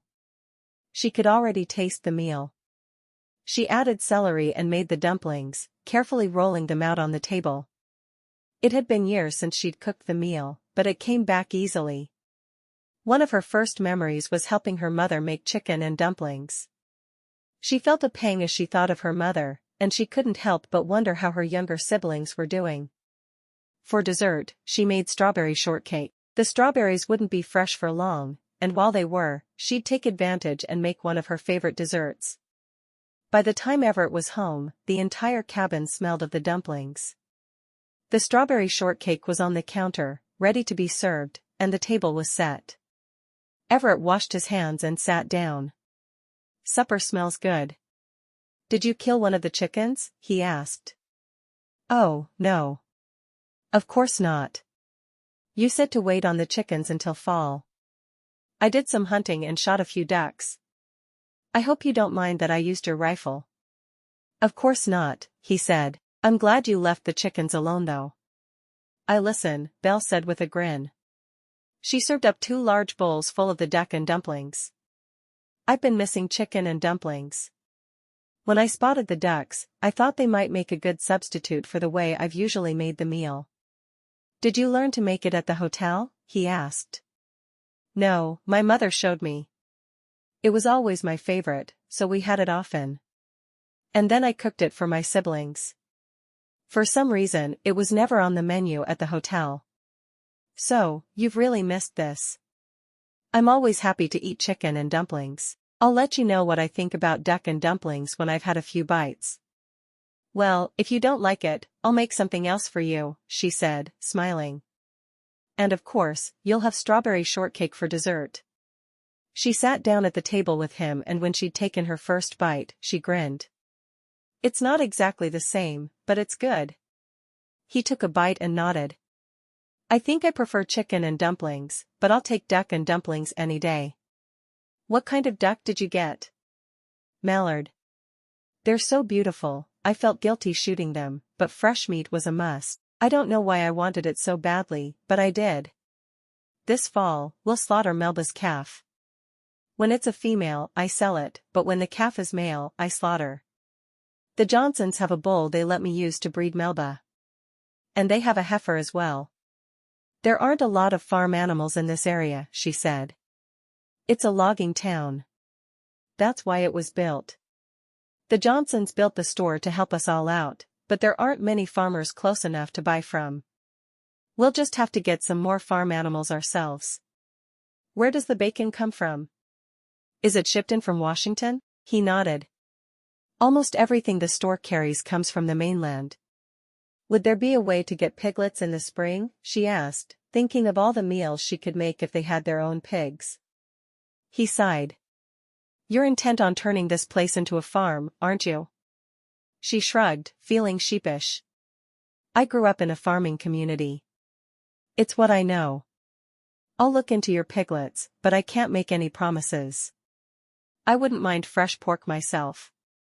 While they ate, she told him about the special request she'd had for certain baked goods. "I promised to have strawberry shortcake at the store at 10 on Monday. Katie is going to sell individual servings." He shook his head. "The men ask me every day what you've been baking. It's getting a little ridiculous. I think they're all ready to kill me so they'll have the opportunity to marry you." "That's horrible," she said. "I'm joking. Mostly. Do you mind how much I'm baking to sell? She asked. I'll stop if you want me to, but it feels good to still be able to make an income. I'm not going to stop you, Everett told her, but I don't know how I'll feel if you keep working so hard once the babies start coming. How many children do you want? Belle asked, realizing they'd never had a real discussion about children. I don't know. 3 or 4. You? She laughed. As many as God will give me. I've always wanted an even dozen. He flinched. And where would they all sleep? I guess you'd have to make an order at the sawmill and add on to the house, Belle replied. He shook his head. You're going to be a handful, aren't you, Belle? I don't know where you get that idea, she said demurely, but she knew exactly what he meant. She'd never felt the kind of freedom she had since quitting her job at the hotel. It was like she finally had the right to make decisions and live for herself. Within reason, of course, but she didn't want to be reasonable. And she wasn't ashamed about that fact. Did you get that sewing machine you wanted ordered? He asked. Maybe it will keep you from turning our house into a restaurant. She laughed. But then I'd turn it into a tailor shop. Maybe you could take up reading, or needlepoint. Don't women like reading and needlepoint? I feel like it's a waste of my time. I'd rather keep busy. Well, at least you keep me fed. You'll always come first. I promise. Belle didn't want him to worry that she was putting all of his men ahead of him. She would never do that. I know. I'm mostly just teasing you. She stood. Do you want more supper, or should I serve the cake? Supper, then cake. Everett smiled. I'm going to put on 100 pounds being married to you. She served him another bowl of the dumplings and sat down across from him. What else is good hunting at this time of year? She asked. I don't think it's a great time for hunting. Bear has a strange taste in summer. I think it's all the fish they eat. They're better in spring or fall. Moose and caribou have young. It's better to wait till fall. She sighed. Fish is good? Fish and waterfowl are your best bets. Do you not like fish? I'll eat anything. I would prefer not to eat fish, but if it's what's available, I won't complain. The waterfowl are molting and not flying right around now. Maybe you should hunt for them and get enough stocked up to last us for a while. Great idea. You don't mind if I keep using your rifle then? I have a bow and arrows that would be better if you could get used to shooting it. The ammunition is expensive because they have to ship it all the way from the mainland. I never thought of that. I've done a little bow hunting. My father would take the rifle with him at times because he didn't like the idea of a girl hunting. So, I used my younger brother's bow and arrows. He shook his head. You amaze me. I was expecting a docile housewife, and instead, I find a woman who can do everything she sets her mind to. Belle laughed. My father would be so disappointed if he could see me. I'm not. Everett needed her to know he didn't expect her to fit into societal norms. In Alaska, we need strong women, and that's exactly what you are.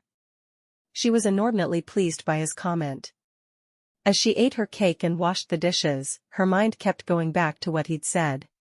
She was a strong woman. She'd never seen herself that way, but she was. When she was snuggled beside him in bed that night, he stroked her hair. Church tomorrow. Yes, I'm planning for it. That's why I made so much for supper. Good. That was a wonderful meal. I wonder what fried mallard would taste like. I have a feeling we'll find out soon. She propped herself up on her elbow and kissed him. I think I'm going to like being an Alaskan wife.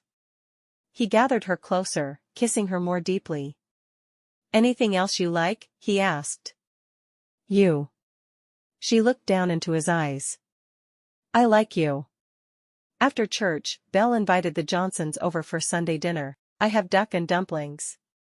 Katie laughed. Never tried that. Bernard isn't much of a hunter. Oh, I went out hunting myself yesterday and shot 3 mallards. They were delicious. I wasn't certain how gamey they would be, but they're good. Well, if you ever shoot extra, I'm willing to buy them from you. Belle wanted to clap her hands. She couldn't believe that the simple things she did to create variety in their food were helping her to earn money. I'll keep that in mind. As they walked to the cabin from the store, Katie mentioned to Bernard that Belle had been hunting. He shook his head. I have too soft a heart for hunting. That's why I run a store.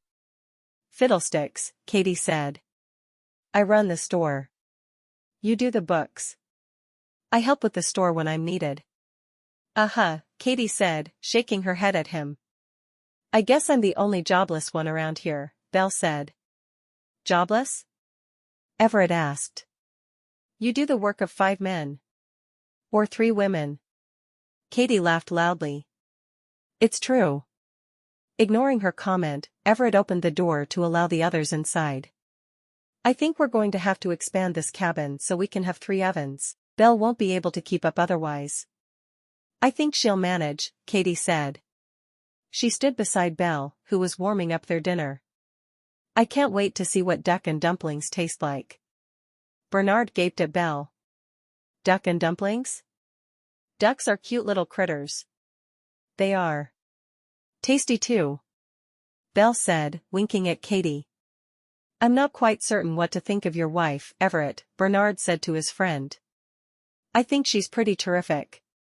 After lunch, Bernard and Katie said their goodbyes. I'd invite you to play cards, Everett said, but then we'd be bored of games by winter, and we'd have nothing to do. I'll take you up on that invitation in late September, Bernard replied as they walked back toward their home. When they were gone, Everett looked at Belle. Want to do some hunting? Or fishing? Hunting, Belle said firmly. I really don't like fish very much. You'll be eating them this winter whether you like them or not. Depends on my hunting skills, doesn't it? Belle took his words as a challenge. She was going to prepare them for a winter full of meat, whether he liked it or not. To her surprise, Everett opened a trunk and removed both a crossbow and a longbow. Preference? He asked. I've never used a crossbow. Would you mind giving me a lesson, and then I have more options while you're at work? I'd be happy to. I never thought I'd hear you say you didn't know how to do something. She nudged him with her shoulder, laughing. They spent an enjoyable afternoon hunting. Her lesson was short, and she caught on quickly. The ducks didn't try to fly away, so they were able to get a great deal more than they would have otherwise. Everett explained that ducks couldn't fly while molting. Belle tried her best to shoot only mallards as she'd tried other ducks and hadn't liked the taste nearly as much. When they got home with their prey, Belle asked Everett if he would help her pluck and clean them. He agreed readily, and they made short work of it. They'd brought home 20 birds in all, 17 mallards and 3 pintails. I'll cook and can these tomorrow and then do some strawberry preserves on Tuesday. We'll have duck for the winter. She looked proud of their haul. Everett nodded. I usually rely on bacon and salt pork in the winters. I don't have a lot of time to hunt. I have all the time in the world, she told him.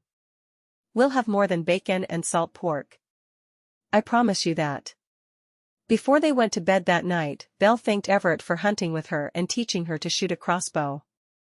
Now I have another skill that will help us with food throughout the winter. I only wish I'd gotten here in time to grow a kitchen garden. Mrs. Johnson knew you were coming. She put in an extra-large garden so she could share. Perhaps she'll let me trade ducks for real potatoes. I'm not sure I can live on the Eskimo kind. Oh, you can. I have for years. But yes, a russet potato sounds glorious.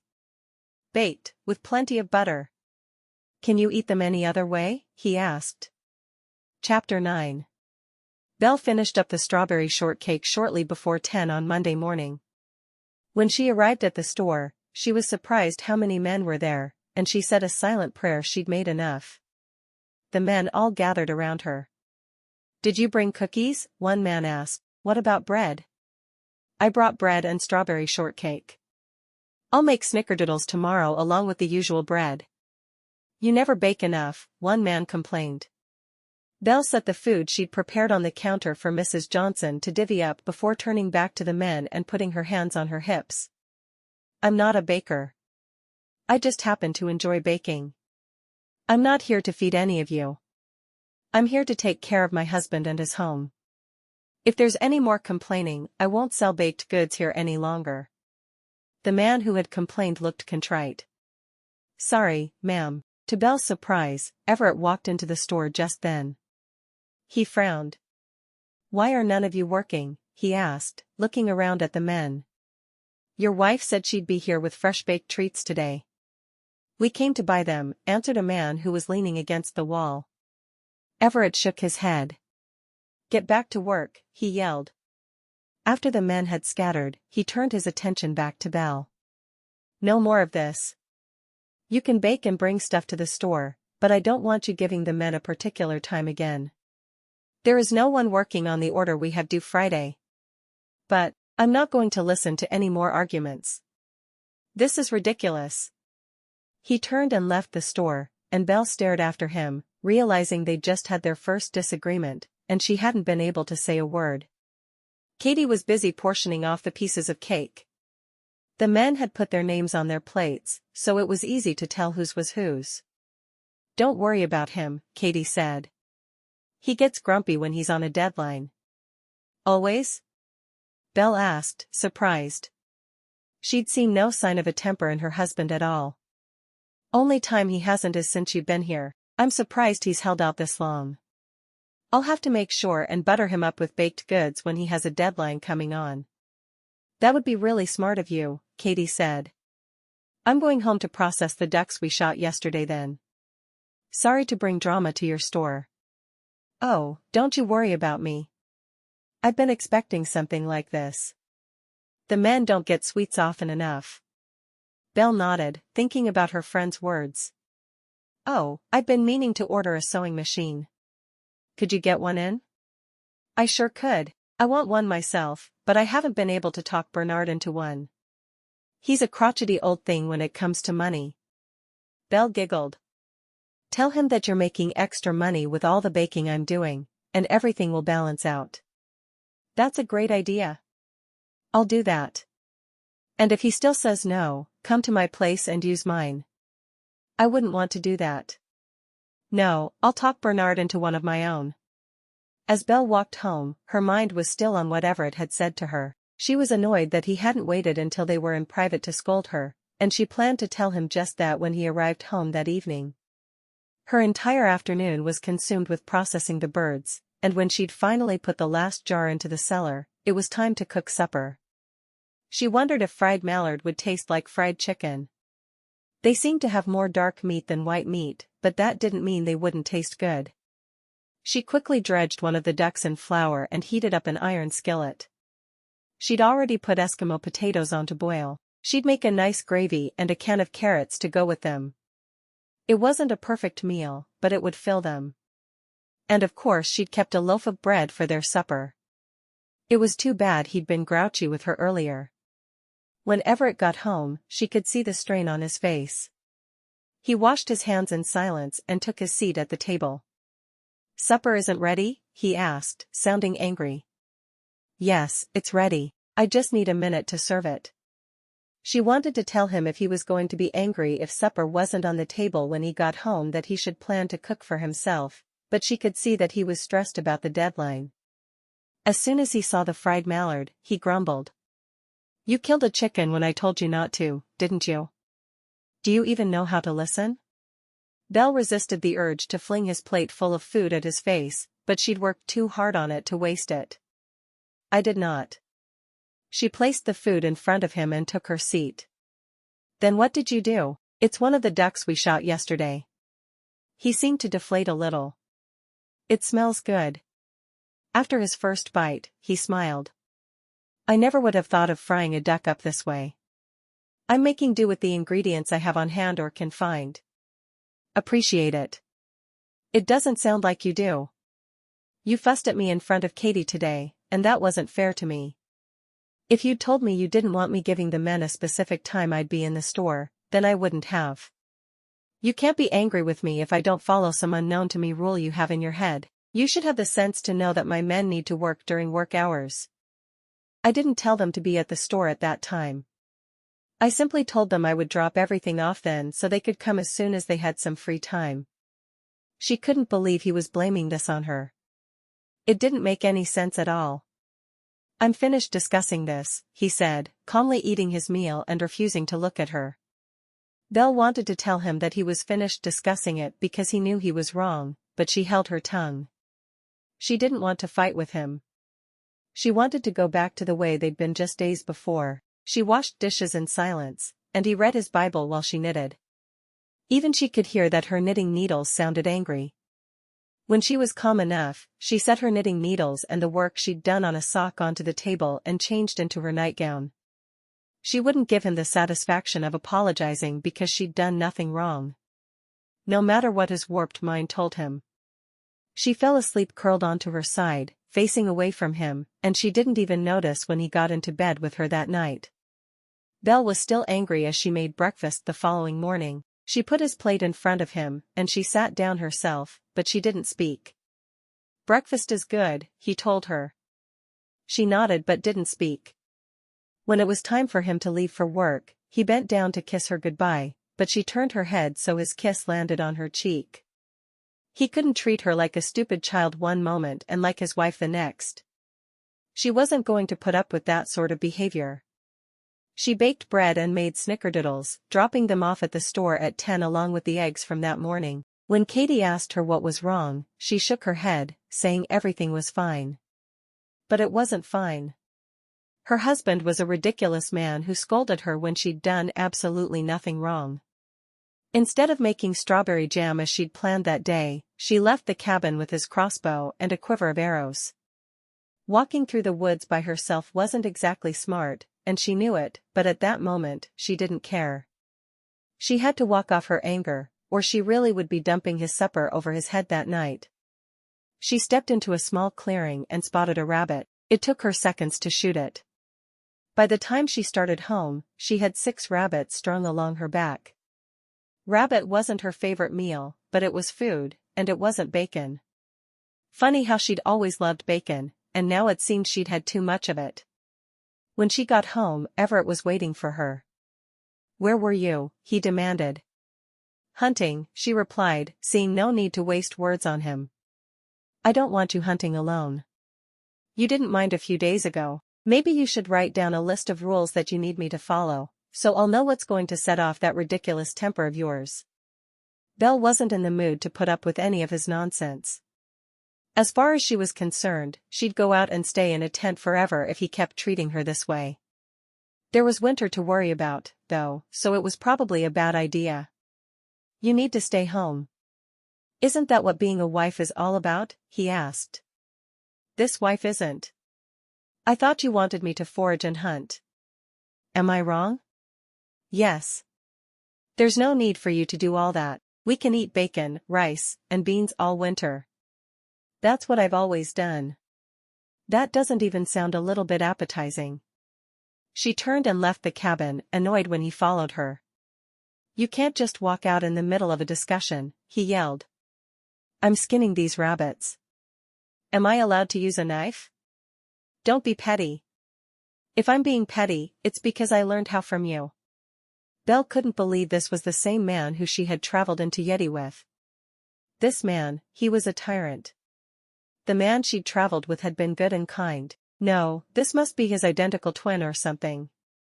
"I'm busy, Everett. Go find someone else to yell at." He stared at her for a moment, seething with anger. "Fine," he finally said, and walked away. She didn't watch him to see where, but she was glad he was gone.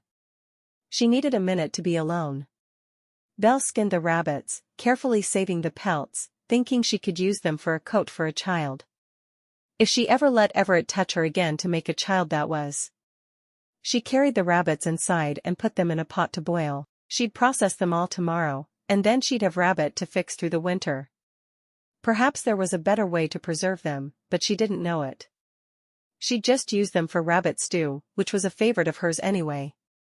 She made a simple supper of bacon sandwiches, not caring about whether or not Everett was happy with what she cooked. When he hadn't returned when it was time to eat, she sat down and ate without him. She cleaned the dishes and put them away, and still Everett hadn't returned.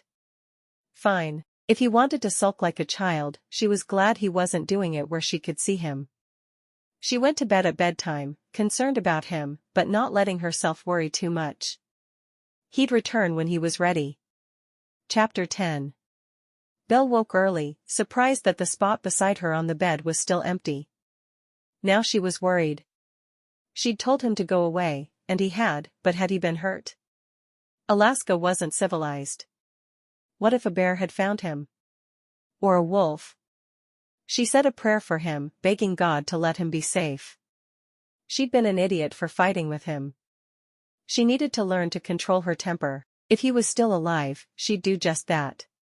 She went about her morning chores as if everything was normal. When she got to the store around 10, there were two men in the corner of the store whispering to each other. She ignored them and went to the counter, giving Katie the baked goods she'd made, and the eggs she'd gathered that morning. Belle didn't make small talk, not caring to speak. She had work to do. As she turned to leave the store, one of the men who had been whispering in the corner walked to her, removing his hat and holding it over his chest. "I saw that the boss slept in his office last night. If you're thinking of getting a divorce, I'd marry you. I don't mind, you've been married before." Belle stared at the man for a moment, thankful to know that Everett was all right.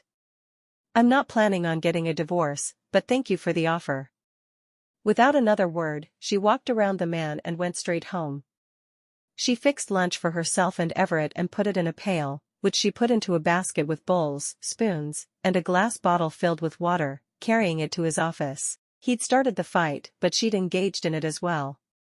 She needed to apologize for her behavior and give him something to eat.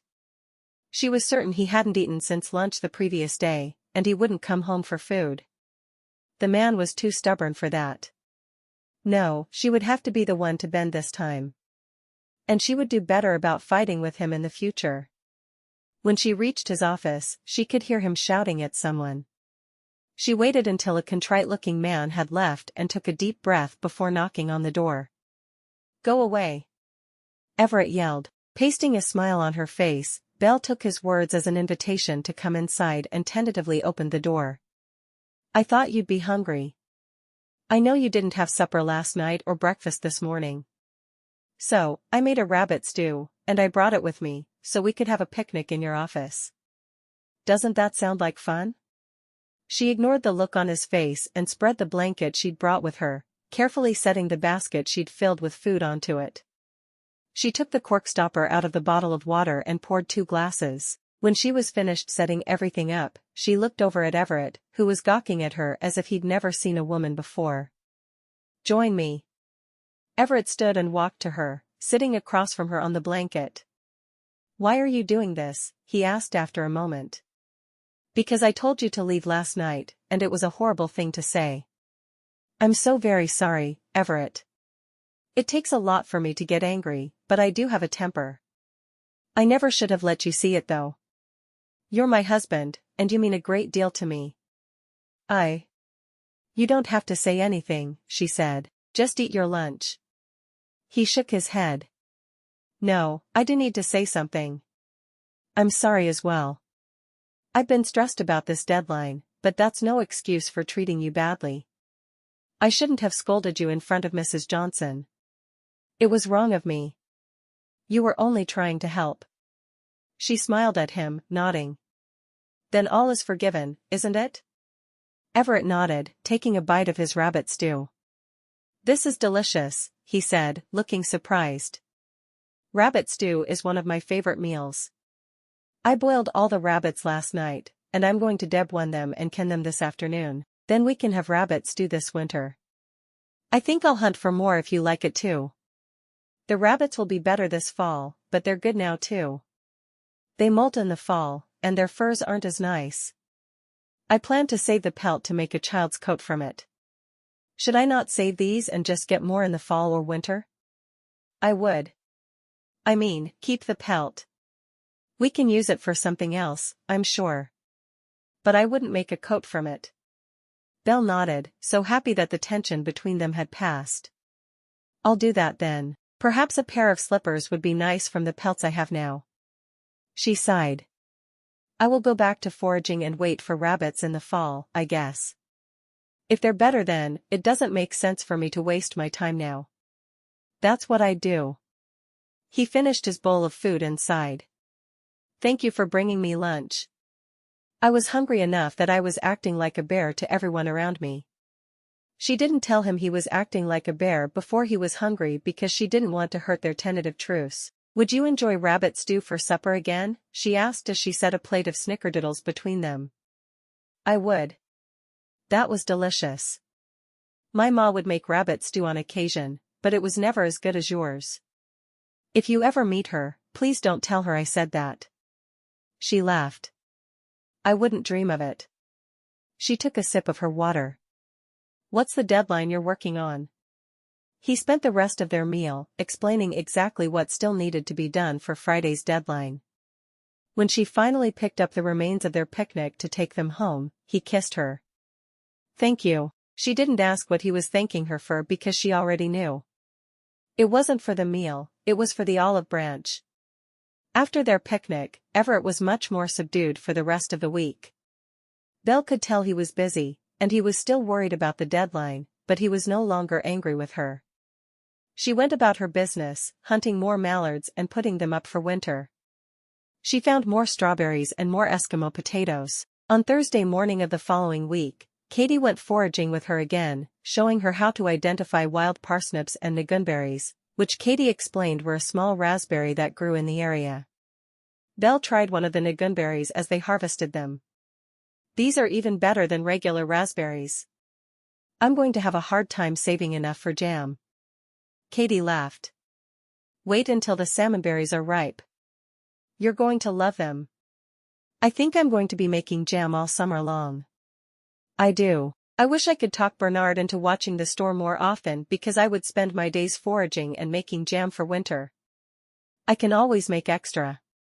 Make as much as you can. I'll buy what we can use and sell the rest in the store. The men are very appreciative of all you've done, and I'm sure they'd buy them up as quickly as I could put them on the shelves. Katie winked at Belle. You can't waste all the good stuff on that husband of yours.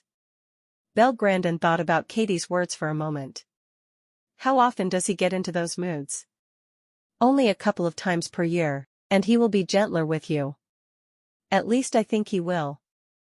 I hope so. It was a rough few days. Belle didn't say anything else about Everett's mood, and Katie didn't pry, for which Belle was thankful. She didn't want to complain about her husband. Belle had taken to taking a bag she'd made out of linen to carry with her when she foraged because she could take more home with her. Every time she took more jars down into the cellar, she felt good about herself. The shelves were filling, and she would continue to fill them until there was nothing else to forage, and then she'd fill them with chicken, rabbits, and hopefully moose, bear, and venison. That afternoon, Belle stayed in the woods and foraged a little more after Katie went back to the store. Usually, she had something to can every afternoon, and she certainly could have made jam, but she wanted to be able to do more at a time than she had been. She lost track of time, and when she realized how late it was, she rushed home to find Everett already there. Are you all right? He asked. He looked worried. She nodded. I'm so sorry. I was picking berries and lost track of time. I'll get supper started now. Bacon sandwiches would be fine with me, he told her. She laughed. All right. Those are easy, and we have some of the bread I baked yesterday. Katie showed me how to find wild parsnips and nagunberries today, and I'm excited to make jam out of the nagunberries. I may have eaten more than went into my bag. Who could blame you? He asked, winking at her. I'm looking forward to eating that jam. He looked into the bags she'd set on the counter until he found the nagunberries and popped a few into his mouth. The men complained that you didn't take fresh baked goods into the store today. She sighed. I wanted to get more foraging done. What did you tell them? I told them if they wanted to eat baked breads and such, they should get their own wives. I even gave a few of them Mrs. Tandy's address. I should write to some of my coworkers from the hotel and tell them to go see her. I'd love to have more women around. I think that's a great idea, Everett said. More women would mean more food, right? She shook her head. You and that ever-empty belly of yours. After supper that evening, she sat down and wrote to Elizabeth, telling her she would send friends her way. And then she wrote to her closest friend at the hotel. Maggie O'Malley would be excited to join her. They'd talked about it a lot in the week before Belle had left the hotel. "I'll take these letters to Katie in the morning." The mail came into the general store every Monday and went out the same day. They weren't a big enough community for daily mail. "Sounds smart," he said, watching her over his Bible. "What's your next big project?" "Oh, tomorrow I'll bake bread and some Ngunberry pies. I'm sure the men will gobble them up. In the afternoon, I'll go out for more berries. I want to collect as many as I can while it's ripe." "What will you do when it's cold and there's no more foraging?" She laughed. "I'll bake, sew, cook, clean, and hunt. I want to get as much food stored as possible for winter, and then this winter, I can do indoor things. Do you ever simply sit still and read a good book?" She shrugged. "Not in a very long time. Before my mother died, I was reluctant to do a lot of work. As soon as she was gone, I had to take care of my siblings. I liked the feeling of pride after a full day's work. So, I always do as much as I can. I plan on taking Saturday and Sunday off. Do you think you'll have time to spend with me?" "You could go foraging with me," she suggested, and he wrinkled his nose. "I'll make you a deal. I'll forage with you, if you'll take time to picnic while we're out." "That would be wonderful. I happen to like picnicking with you." He took her hand and pulled her into his lap. "I think you'd just like working more." "I don't. I just don't want to eat nothing but bacon sandwiches all winter long." He chuckled. "That's what I've done for years, when I could get bread. Usually, it was bacon and hardtack." She wrinkled her nose. "I prefer things to be a little more appetizing." "I do too. Now that it's an option. But that requires you to work hard, and I'm not sure how I feel about that." She laughed. "No matter how you feel about it, I don't think I can live any other way." Belle rose earlier than usual on Saturday morning to do her baking for the store before they went out foraging. She prepared the picnic as she waited for the bread and cookies to be finished. Everett walked to the store with her and wasn't at all surprised to see his men gathered there waiting for his wife to bring food to them. One of the younger men who worked for him, a man named Sebastian, frowned as they walked into the store. "Damn. I was sure hoping she'd divorce him." Everett stopped short. "There is no divorce being planned or even thought about. Please get that out of your head." He couldn't believe his men would talk so freely about his marriage with him right there. Belle ignored it all and walked to the counter, giving Katie the baked goods and eggs she'd gathered. Katie quickly noted what had been brought in. "What are you two up to today?" Belle smiled. "We're foraging and then going on a picnic. I want to ensure we get all the ripe berries we can before the birds get them. Just remember, I'll happily buy any extra jam you make.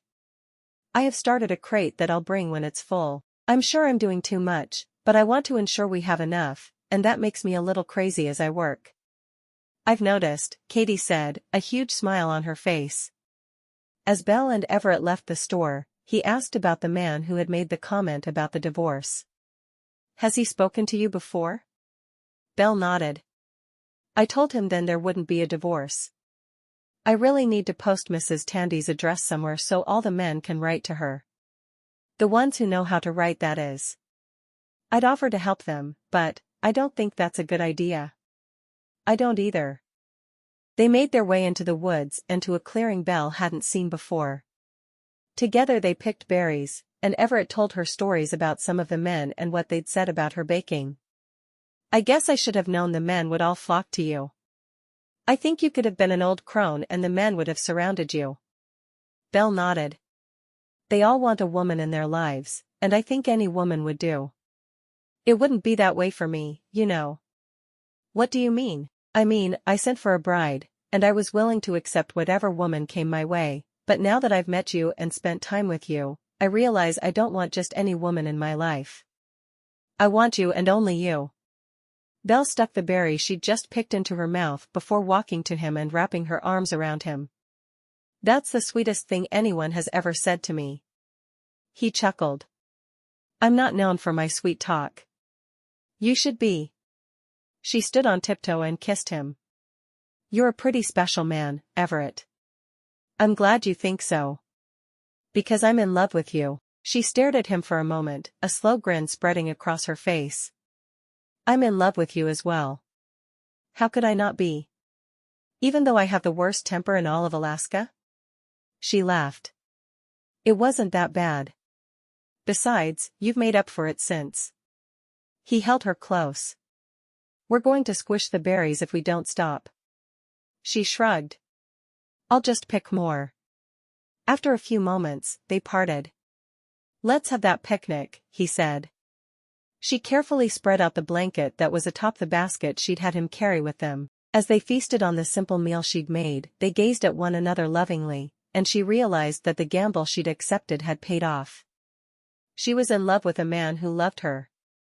All she needed were children to complete the dream she'd had for so long. Epilogue. It was autumn, and Belle was wrapped in a shawl as she hurried into the store with her baked goods and eggs.